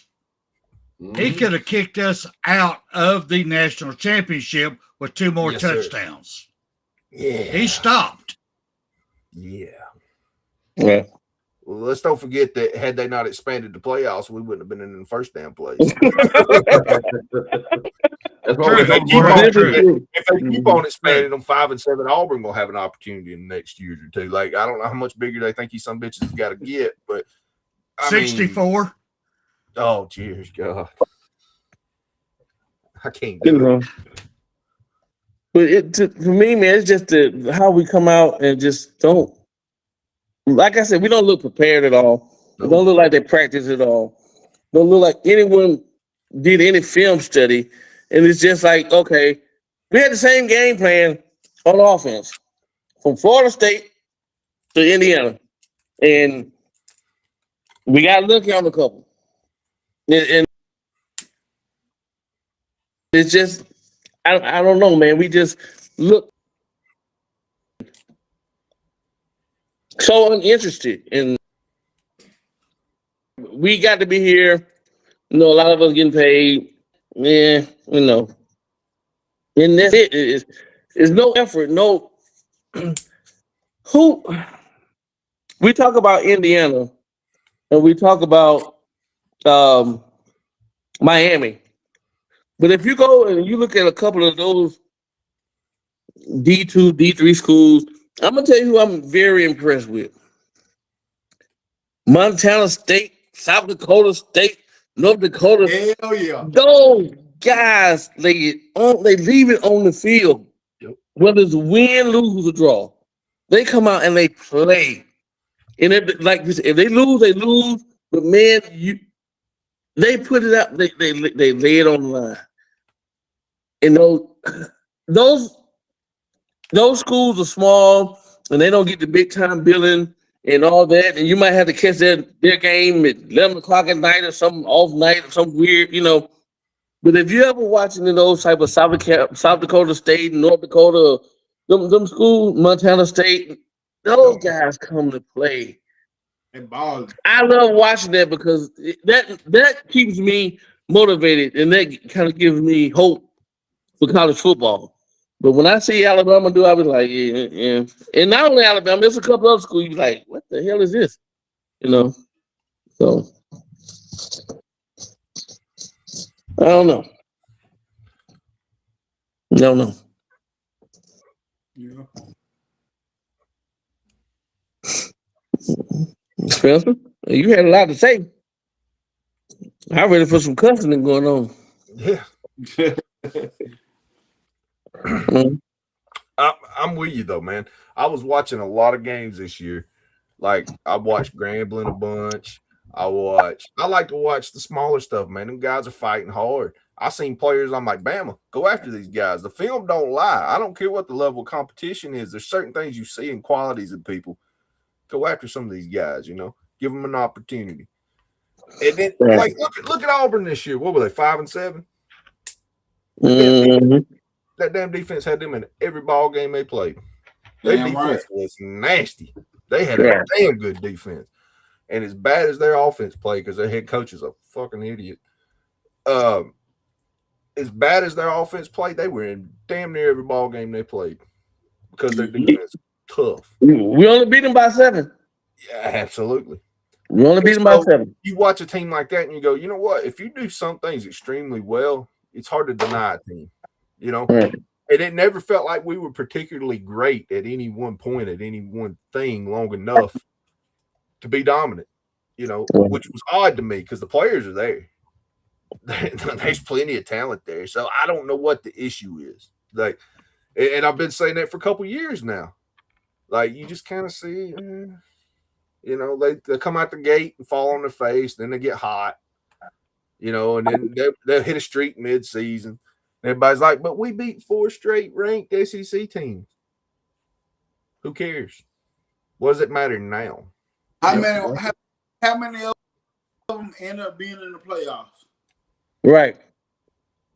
Out of those 4 straight ranked teams, Georgia.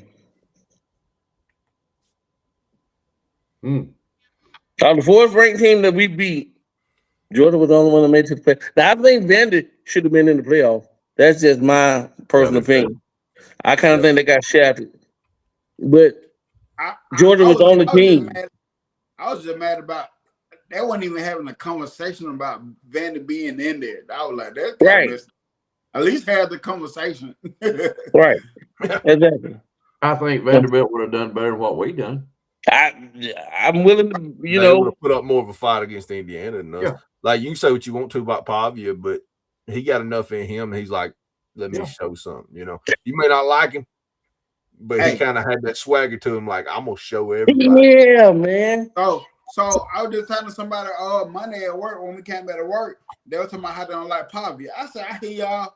I said, but man, I wish I got that quarterbacks had that dang on swagger that he got, that confidence. I said, and plus you hang on the man that came from New Mexico State, whatever the scholar was, and he came at the bottom feeder of the SEC team and made them relevant. Yep. Really. I mean, like I say, his attitude, the thing, his little antics, I don't care for. But what I do like about him, like we were talking about North Dakota State and South Dakota State, that man leaves on the field. Yep. He give it his all. He put his body on the line. I'm not talking about Ty Simpson in a negative way, but to me, Ty is a guy that all the mechanics have to be right. Everything has to be kind of going perfect condition in his favor. He looks great. And don't get me wrong, he's a great quarterback. We've seen him put balls in places. But Ty's not that guy that if what the play calls is not working, he's not the guy to put the team on his back. He's not a Bryce Young, is what you're saying. He's not Bryce Young and a lot of other, guys out there who are like, you know what? Who used to be that way, and there's another guy with attitude. Baker Mayfield. Yep. People don't like Baker Mayfield. Jake Coker. Yep. Jake Coker. Yep. He put the team on his back. He will. And even if Alabama lost. Jake Coker ran like a 10-9 40. Like, he was slow as hell, but if he took off with the ball, he seen the linebacker, he squared his ass up. I like that about it. That's a guy who play. And that's the players, man. If you want to play. Come out there to play. Like you said, if you might not win every game, but if you give it your all, man, we all here behind you. Hey, I said something when the final whistle was still rolling. I said something on there, and I said, all of y'all that gave Jalen Milroe hell last year, keep that same energy with Ty. Everybody got pissed off at me. But you know what? Hey, it is what it is. I'm good at being the bad guy. I was born to be Razor Ramon. I don't give a damn. But you know, it's the same old line. It's the same old line, the same issue. Same old line with improvement at wide receiver, by the way. Right. And what's supposedly be a better OC. And you know what? Alabama averaged more yards and more points on offense last year than they did this year. And nobody wants to talk about that. Nobody wants to talk about that. Nobody wants to talk about that, how Milroe carried the team. You put Milroe in against Indiana, and I bet he'll run one off. I bet we wouldn't have just scored 3. Yeah. This season, Alabama had 6 games that they scored 30 or more points in. That's 6. And 2 of those games were against Eastern Illinois and Louisiana Monroe, right? But we struggled to get to 30, man. And I'm not saying we have to have 40 points every game, or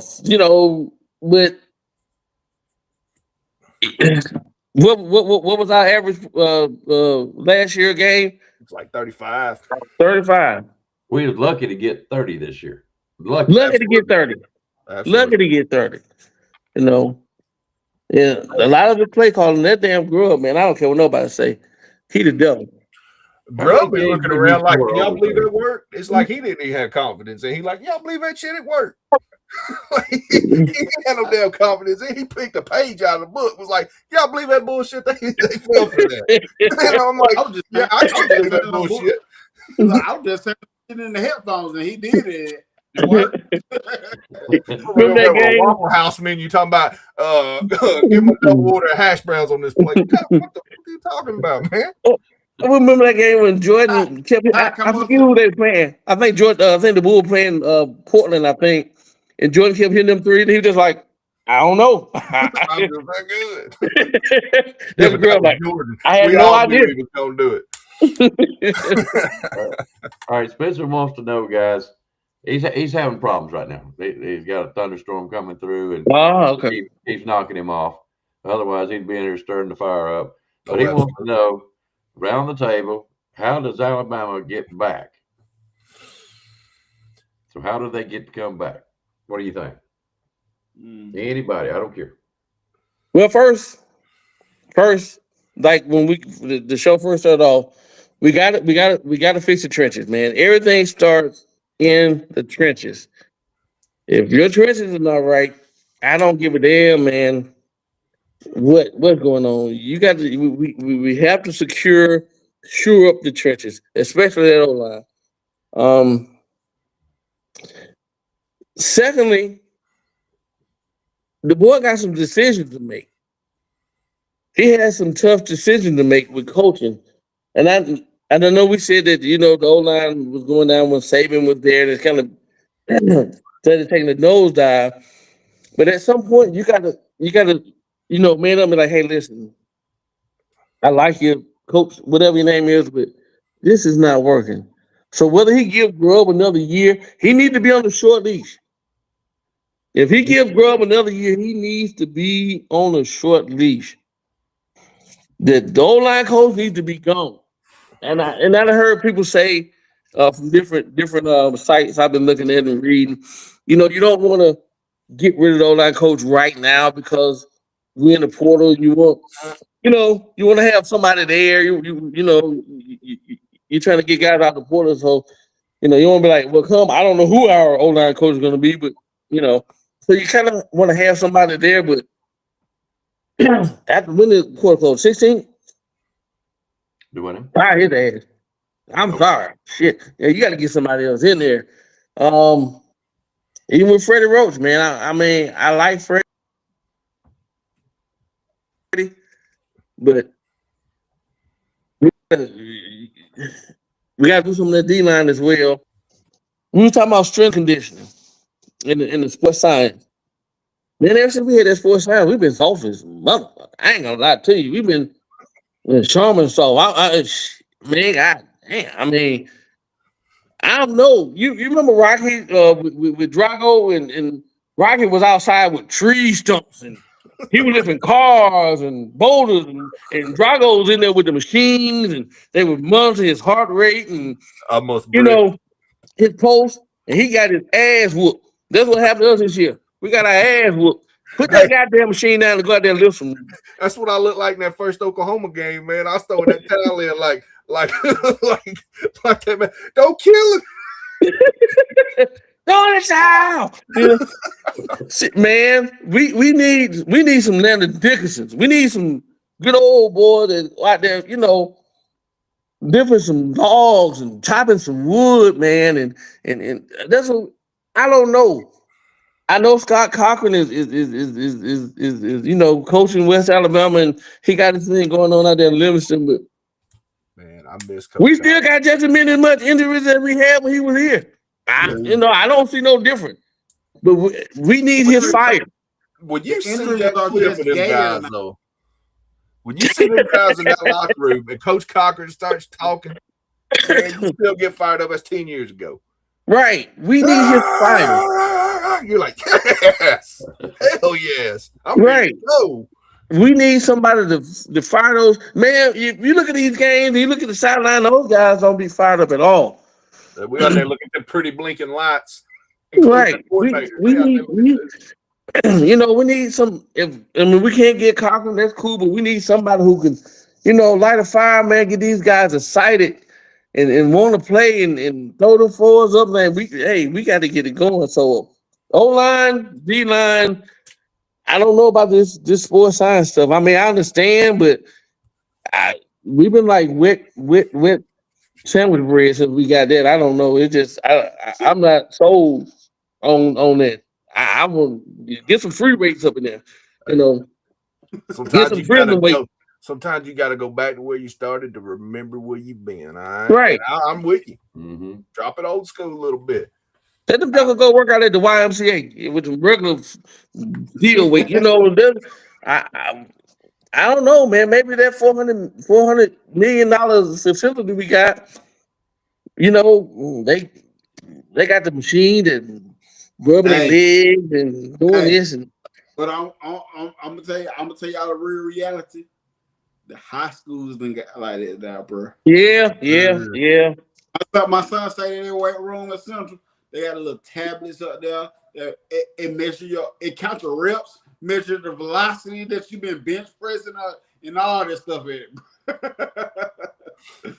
Man, I remember we walked through Hoover's weight room on a tour one time. I said, "My God, the squat machine will catch you. You won't die in here." Like, it was crazy. Like, we weren't used to none of that. Hey, man. And that was then. So imagine what it looks like now. They've got somebody that can work out for you. Like, so, Spencer, maybe we need to get a couple of people to get choked by, doing some bench press, and we need somebody. I don't know, man. It's just we're not tough. We got to get some toughness. That's the first thing. One thing I go back to. I thought we paying somebody to be as a consultant. I think his name is Nick Saban. I thought we need to start consulting. Because I thought we just letting this man get paid. Get $500,000 a year. He going out around with Pat McAfee, snow powder, and doing all types of unnecessary like stuff.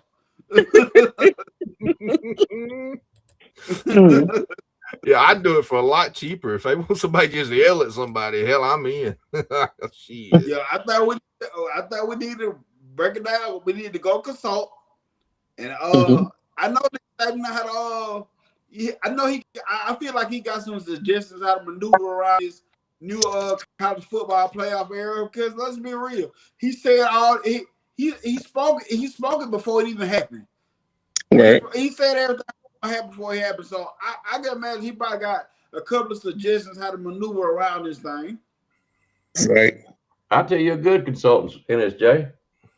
Tommy Tuberville. This man went out there and played good football for 6 years, recruiting 2- and 3-star players.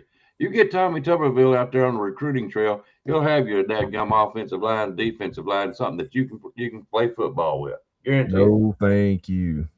You talking about Auburn Tommy Tuberville? Auburn Tommy Tuberville. How many years? How many? What was it? I ain't putting up no damn thumb. It might fall off. But you know what? Man recruited 2- and 3-star players. You got to get that kind of a consultant. Go ahead. I don't know about Sutterfield. Nah. It's same thing I say about him. Same thing I said if they hired Kiffin back. I said I won't watch no more of it. Nope. I ain't doing it to myself. But you see what I'm saying? We need that kind of a guy. We need to. Yeah, I hear what you're saying. It's like this for me, man. Like some of those foundational pieces are still out there. Those coaches that get in your ass, they're still out there. They're still coaching. A lot of those old Nick Saban guys, running back coaches, D-line coaches, they're still out there, y'all. We can bring some of that back. Sometimes you got to get in touch with past things. I know he's trying to be a different coach than Saban, but what's wrong with trying to replicate success? Kirby Smart's done it. Yeah. He don't got no shame in his game. He's like, hell yeah, this is what Saban did. I'm trying to replicate it. Ain't nothing wrong with it. It works. But hey, you know what? I'm gonna just go back to high school, Central Finna City. Coach Nix, he don't cuss, but goddamn his assistants do. The position coaches and the position coaches and the assistants cuss. Hey man, and like Spencer said when we first started the show, we need some convicts, man. Yes. We need a few Rolando McClain. I know Rolando McClain got a cousin somewhere that's choking the hell out of somebody and tackling the shit out of somebody on Friday nights. Like, I know damn well, can we not get – you said a long time ago, Rise Up, and it stuck with me, about getting guys from the state that always wanted to be a part of this. Right. There's a different kind of pride when you bring guys in that have always wanted to be part of this, and they fight harder, and they know what it's about and what it means to them. We've got a head coach and a bunch of players that, let's be honest here, rivalry games don't mean shit to them. Right. They didn't live it. We all grew up living it. You was ready to bust the hell out of the next door neighbor first time he said some Auburn Tiger shit if Alabama lost. These kids don't care. They didn't grow up in it. It's not to say they're not talented, but it just means more when you're from it, when you've lived it, you've been part of it. You carried it with pride. But you know what? Even on that, with these kids now, they don't care about what's going on. It's that last recruiting class. Naeem Offer, best player in Alabama, DB. And this man is at Oregon. He's not at Alabama or Auburn. He's at Oregon. These kids, these current kids, don't even kidding them. But is it possible he thought he had a better opportunity at Oregon? Because our defense looks a little weak at times. You know, developmental wise, he may have liked his opportunity better at Oregon. And I can see that. That's a smart young man for making a decision for his future. I get it. You know, I can't argue with it. Nah, but why not bring in a DB coach that people really want, you know, to play for? Right. Like, I question some of these coaches we got. I'm like, I'm sure they're great and all, but, man, there's some real names are still out there. Like, some old heads that know the game because we get a little cute sometimes. We try to be the smartest thing on the field. Sometimes the best thing is the most obvious thing. You know, you need a yard, you run the ball up the middle or whatever you got to do. Don't get cute with it. Them old heads, they didn't think like that. They're like, you know what? The best thing to do right now is this. Bam, decision, they go with it. And they worked your ass out. They taught you heads-up football.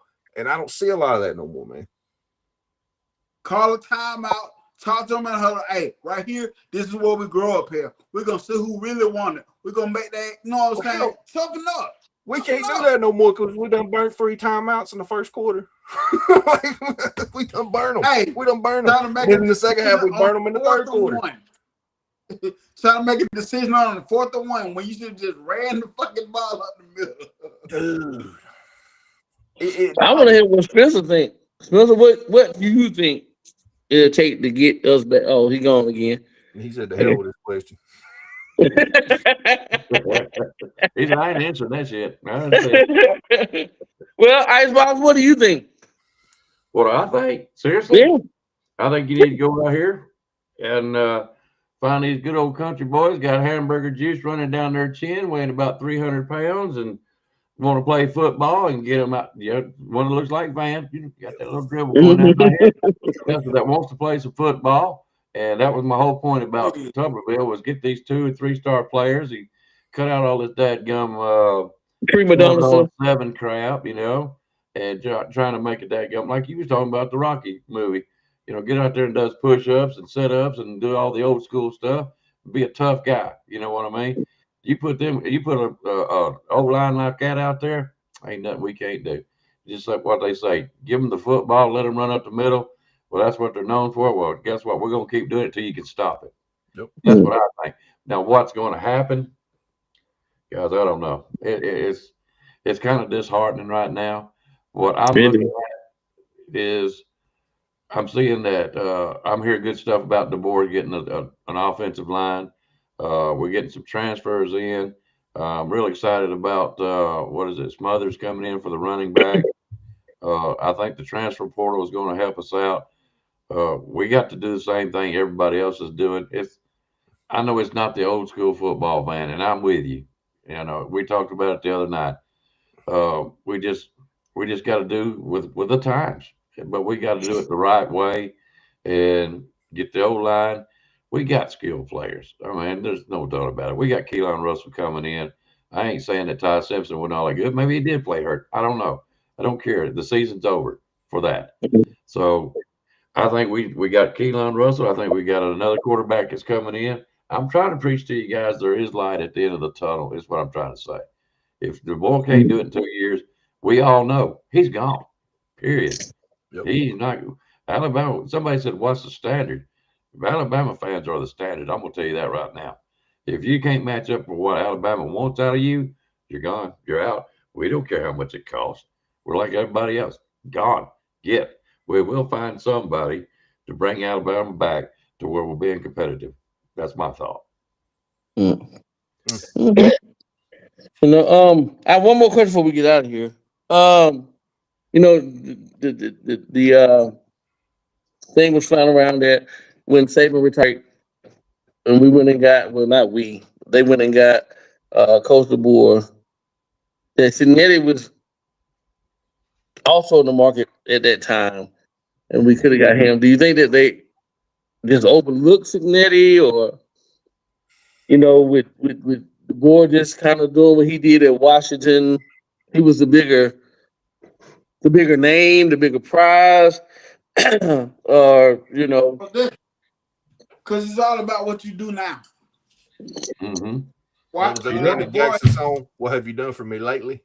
Yeah, he's right. He's absolutely right. That's why like when it's time to hire coaches, this is where I get messed up at now, because everybody immediately want to go for the big name when it comes to hiring coach. Let's look for the dude that really know the X's and O's, know how to actually call the offense or put together what he wants truly out of that good blocking offensive schemes that's working. Let's look for those dudes. Let's always quit looking for the hot name. Recruits the players that fit his system, by the way, not the other way around. He don't grab a guy and try to change the team for him. He goes out and gets the guy that fits what he does because he's confident in his system. So this guy right here can run my system. Sometimes it feels like we get a grab bag of guys that don't necessarily fit what we're trying to do at the time. You know what I mean? You're grabbing the best athlete and a great athlete, but he don't fit right here. So it feels like a lot of that going on to me.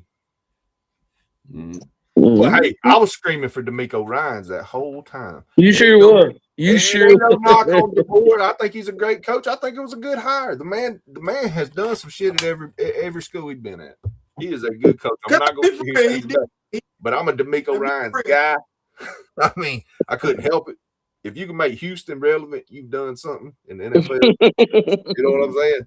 So I was hollering for him, former Bama guy. I wanted to see the ship righted, but hey, we've got a good coach. We just got to figure out who we are, what we want to be, and how can we get there. And I will say we did improve from year 1 to year 2. And I will say from year 1 to year 2, I still feel like he's still getting the guys that he really wants. Now he actually finna work with quarterbacks that he truly wanted through this thing. Austin Mack, Keelan Russell, the guy that's in now. I still say Ty Simpson was the safe pick.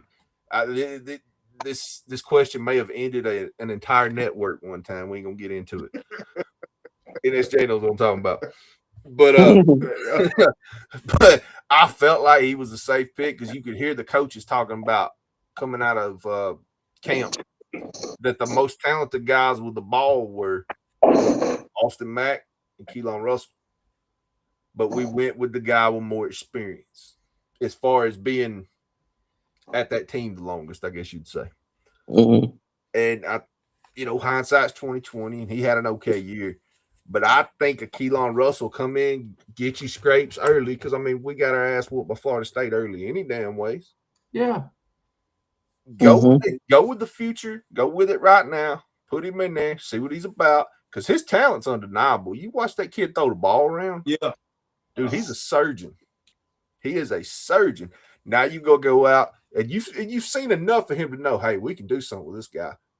So now you go out and you find your foundational offensive lineman. You can protect this guy and get him some run game going. And they got him a good-looking running back coming in the portal. Yeah. That kid from North Carolina State ain't no joke. He's a good runner. Hard-nosed runner. So we need that. Like he going to pick a hole and he going to bounce. We need that. Yeah.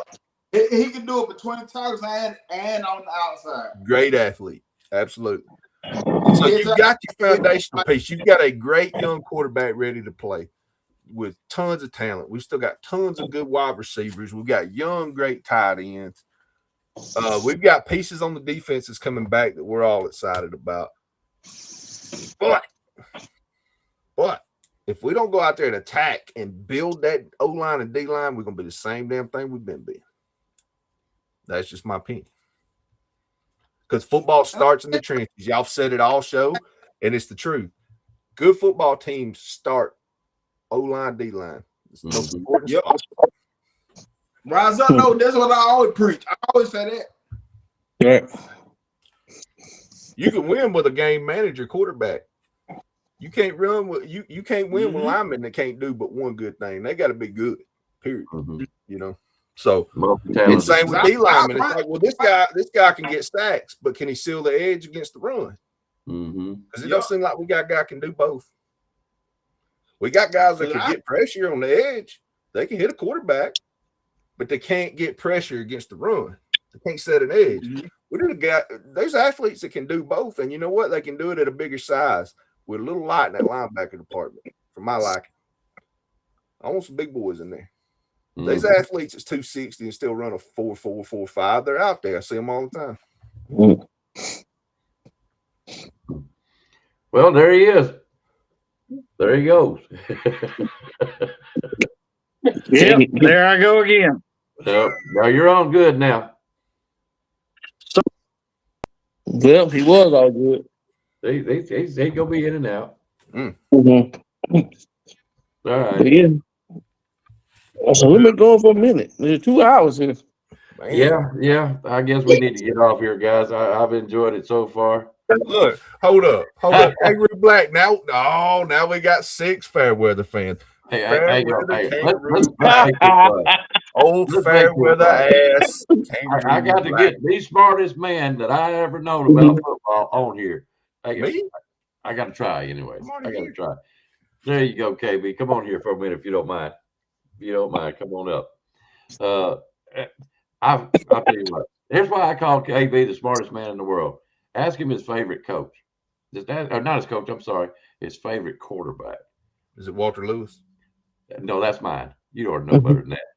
Well, I knew it was yours, but I figured y'all might have the same pick, and that might be why you called him smartest man. Trying to bump yourself up. I know how you No, I'm not in KB's league. I'm not KB. Walter Lewis is always going to be my favorite quarterback. I don't care what. Walter Lewis is awesome. He looked like he still play today if you ever run into him. I'd love to talk to him. I'd probably be drilling out the corner of my mouth. He doesn't know what he does. He called you out on it too. He quit. First time I met him, I walked up to him. I said, "You probably ain't heard of me, but you will." I said, "I'm a local legend myself." You know, I just could have shook it. Man, he started laughing. He's a trip, man. He's a cool dude. Local legends. All right, guys. I don't know if KB's gonna make it or not. So we ain't fair weather enough for them. Hey, all right, hang on, Van. I got to know 2 things. Okay, what's that behind you over your left shoulder, and what's that behind you over your right shoulder? Well, those are Halloween props that I didn't have room to put up, so they stand right here. Right right here in this little room I got a Julio Jones jersey back there. And my God, there he is. King Fairweather. Fairweather. Oh. We can't hear you, KB. Can't hear, bud. Can't hear. We can't hear you. Oh, he's looking real hard. He's getting them set. Hold on. Let me see if there's anything on my end. No, he's not muted on mine. He's trying to get feelers booted up, do something strange for a little piece of change.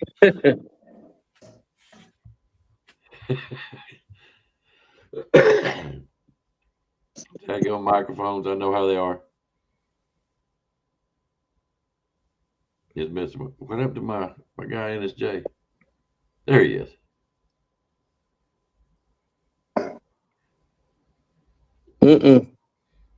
No, can't hear you. Do it sign language, KB. We got you. Hey, you lucky he didn't give you one of those. I was expecting. It's all good. Still can't hear you. No, sir. Listen, before the game, right? Before Alabama play, my phone ring and it's KB. I pick up the phone like, roll time, man. How you feel? Like I ain't got no faith. I can't wait for this. Oh Lord. You can't see. I think he said, "Hey guys, roll time, man. Roll Tide." Put RTR on there. Oh, dude, I ain't gonna lie, that ring cam's tripping me out in this, Jay. Every time I look over, I think you got the Michael Jackson Thriller contacts in. Yeah, it sure do. Like you. No, Can't hear you, KB. Can't hear you, bud. Well, I ain't gonna lie, y'all. I gotta get out here. I gotta go to work in the morning, man. Yeah. We all do. Yeah, we all do. KB, man, we're sorry, brother. We're gonna go ahead and get out of here. I'm sure everybody's had a good time. I had a great time, guys. I thank y'all for coming on. I know Spencer does. I know he does. He is going through a thunderstorm right now. I guess he's still in. So I know he's kind of pissed off about it because he really wanted to get with you guys tonight. And anyways, he left me hanging on to the football, and I don't run as good as he does. So yeah, I heard him. Anyway, I heard him call me Monday on the show. Yeah, he called him you. on the Dream Show. And he said he gonna call me. So I was like, okay. Yeah, he was fired up, man. He was fired up. But anyway, KB, thank you, man. We do appreciate you trying to come on, man. We don't know why we couldn't hear you. I think you had that problem the other night too. But anyways, we'll go one more round around the table, guys, and we'll get off here. You got any last thoughts on the No, man, you know, like I said earlier, I was kind of, you know, disenchanted. Me, like I said, me and Van and the NSJ be texting during the games or whatever, and I think me and Van was on the same page, like just kind of disillusioned with, you know, with the way things going. But I mean, it's football, man, and the only thing constant in this world is change, and change is gonna come, and whether we like it or not, you know. One of my favorite movies is Shawshank Redemption. And in the words of Red, you either get busy living or you get busy dying. And that's what Alabama got to do. We either got to get busy doing what we got to do to fix this team. Well, not me, but, you know, the coaching staff and AD and everybody, you know, at the school, get busy doing what they need to do. Evaluating, like NSJ said, great evaluating. Going to these lower level schools or even other schools. It don't have to be such a lower level, but looking at the talent and seeing what they bring to your program and how you can use them, putting the right pieces of the puzzle together. And I'm just looking forward to next season, man. Hopefully we don't come out flat like we have been, and just excitement, man. When the players are not excited and the team look like they don't give a damn and don't want to be there, then it makes it hard for me because I'm a fan, And I'm not one of them fans that hate you today and love you tomorrow when you're doing well. But I mean, you know, I'm from Tuscaloosa, man. I've been a fan all my life, and you know, we don't have to win every year. We don't have to be champions every year. I just want to be competitive, to have a great, you know, great game, and you know, if we make the playoff, cool. But if we show up, you know, show up, you know, and that's it for me, man. I'm looking excited to see what they're gonna do during this offseason, what kind of move the board make, you know, and that'll tell me a lot. And one more thing, I ain't getting all hype. You ain't getting me no more with all this preseason hype shit. Nope. I didn't got bit by that bug too many times, man. Y'all gonna have to. I've been saying it. Me and NSJ been saying it. You got to show me, but for real, you gonna have to show me. You know, we get all hype. We were talking about this offense coming in. The question mark with the defense, and this offense ain't did shit. That's it for me, man. That's all I got, man. All right, go ahead, man. Oh man, you gotta follow that. Well, it's like this for me. Like, you know, I've been known to cuss a little bit and really say how I feel and get pissed off, and that ain't gonna change. I ain't gonna try to. This ain't no new year, new me. It's the same asshole y'all have always known. But like, you know, I love Alabama. I'm a little disheartened right now with that lack of effort. You know, watching guys walk around with their head down in the second quarter pisses me off. Shit like that is hard for me to come back from. But you get the right set of guys in there. I think we got some decent coaches. Get the right set of guys in there. Work your ass off. Let's see what we got. And just like Rosalind said, I ain't buying into no preseason bullshit. You got to show me something. And so, you know, let's put it on the field. Let's build momentum. Watch the team grow next year. Let's see what we do in the transfer portal. And, you know, just be a more complete team. If you can't win every game, you can't win every game. Go down swinging. Go down swinging. We respect it a hell of a lot more, and you respect yourselves a hell of a lot more. You wake up in the morning and go, you know what, damn it, we tried. And that's all that matters in the end. So that's what I want to see from Alabama. A little bit of more heart. A little less guessing games from the coordinators. A little more heart from the players. Right. A little more toughness. Yep. Go ahead, NSJ. Oh, science. I'm on the same type of time. Like, no, I really do feel good in the board. I feel like he's gonna get the right pieces. It just, I would like to see the coaching staff on one accord. The games that we lost, it don't feel like they was on one accord at times. You know what I'm saying? Yeah. And I want them to get on the same sheet of music. You know what I'm saying? As of right now, we're picking up some pretty good pieces in the portal. I am much, like you said, the most consistent thing about life is change. And I am curious about how are we going to adapt to today's game to get back to what we need to do.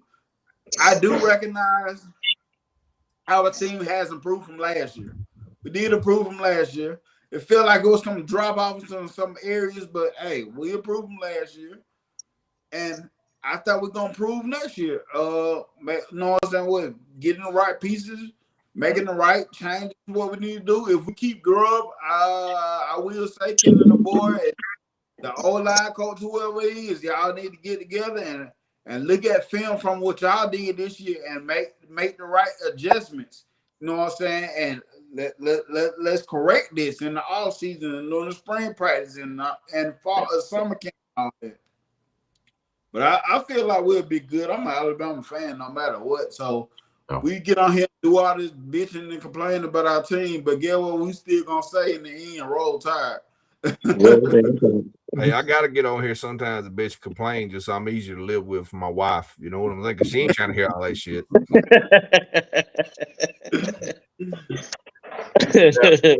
I guess for me, guys, yeah, Alabama rolled that gum tide. always will be. I've lived through the tough times. I've had the good times with Bear, Gene Stallings, and Nick Saban. They've been great times. I'm not going to disown my team. I'm like KB. This is my Alabama Crimson Tide. Always will be. I might not like the way college football is going nowadays. I'm still old school, and I can't help it. I've had a great time growing up. I'm 63 years old, fixing to be 64, watching Alabama all my life. I was a young man watching Mark Lewis, if that tells you something. And I think that DeBoer is probably the right coach for this because I feel like he's got more in common with a new young man that's coming and playing with us. I mean, I've got high hopes for this team. I don't want to have the low hopes. It's my Alabama Crimson Tide. That's all I can say. So with that, I think we'll get the players. I just don't know what's going to happen. It's kind of hard after a disappointing season that had what I call real potential to at least go another step in the playoffs. That's what I was hoping for. If not, go to the championship. But it didn't work out that way. I'm still proud of that. It made the playoffs, and I hope for better next year. Anyway, we'll have to wait and see, and I'll be watching the A game. I'll be watching the first game. I'll be watching KB. I'll be watching David Jr. Whoever else is out there doing a show. And I'm hoping that good things are going to come about, and we'll be all back on here, Roll Tide, and you ain't beating us, and we don't give nothing but a piss, but nothing but the Tide. That's what I hope for next year. With that, guys, if you ain't got anything else, we'll get out. Go ahead. Can you hear me? Yes, sir. For some odd reason, my screen is froze. But I would like to say this. I mean, we're fans, man, and the word fan is short for fanatic, right? And sometimes I think we as fans go a little bit too far, man. We have to realize that these players are still human and these coaches are still human. And, some of the stuff I heard, man, we kind of laugh and chuckle. People call Paul Feinbaum and all this and say stuff about the coaches and the kids, whatever. But, man, that families hear this stuff, man. That man have a wife and kids, and, it's already, it's tough being an Alabama coach. It's tough, man. It's hard, especially coming behind Saban, and this man have to, his wife goes to the stores or whatever, and the kids and stuff of that nature, man. I know the whole fan base is not listening to us, but I mean, before we say something cruel, especially that's over the airwaves or people, can hear it, think about the man family, right? Him, he, pretty much he knows what comes with the territory, but it's not fair to his wife and his daughter, son, whatever he may have, and all the rest of the coaches and stuff, man. That kid have to go to school, they have to go to church, whatever he's doing, and man, we the bad mouth. It's already hard enough losing like we lost, and then just to come out and totally trash him or them. Man, they're human beings like everybody else. And, I mean, I'm not a perfect person, but we had to think about other people, and our selfishness sometimes get the best of us. And that was it. We get it, Rise Up. You're trying to say I've said too much about other players and coaches, and I'm sorry, okay? Damn. All right. Well, I'm tired of talking to you, Jack. You're fan.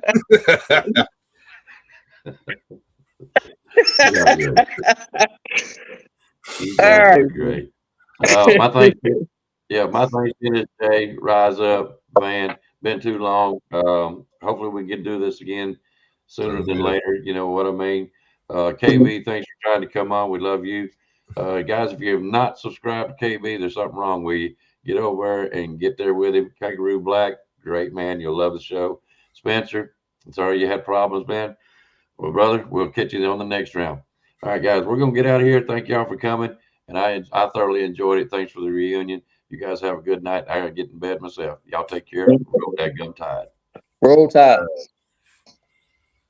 You've got to be better in all three areas of life. which of course are spiritual, mental, and physical. You must be able to discipline yourself. If you don't learn but one thing out of football, it'll be worthwhile. There's certain sacrifices that you will have to make. There are going to be many sacrifices you have to make in later life. To fight. Oh, I don't mean fist fight. I mean to get up and come back and get up and come back and get up and come back again after you've been knocked down. And that could happen to you in later life. But if it does, you're going to know how to handle it. There's no one that ever has or ever will accomplish anything alone. I've read about self-made men. That's Tommy Rot, as far as I'm concerned. I don't even know how to define intangibles.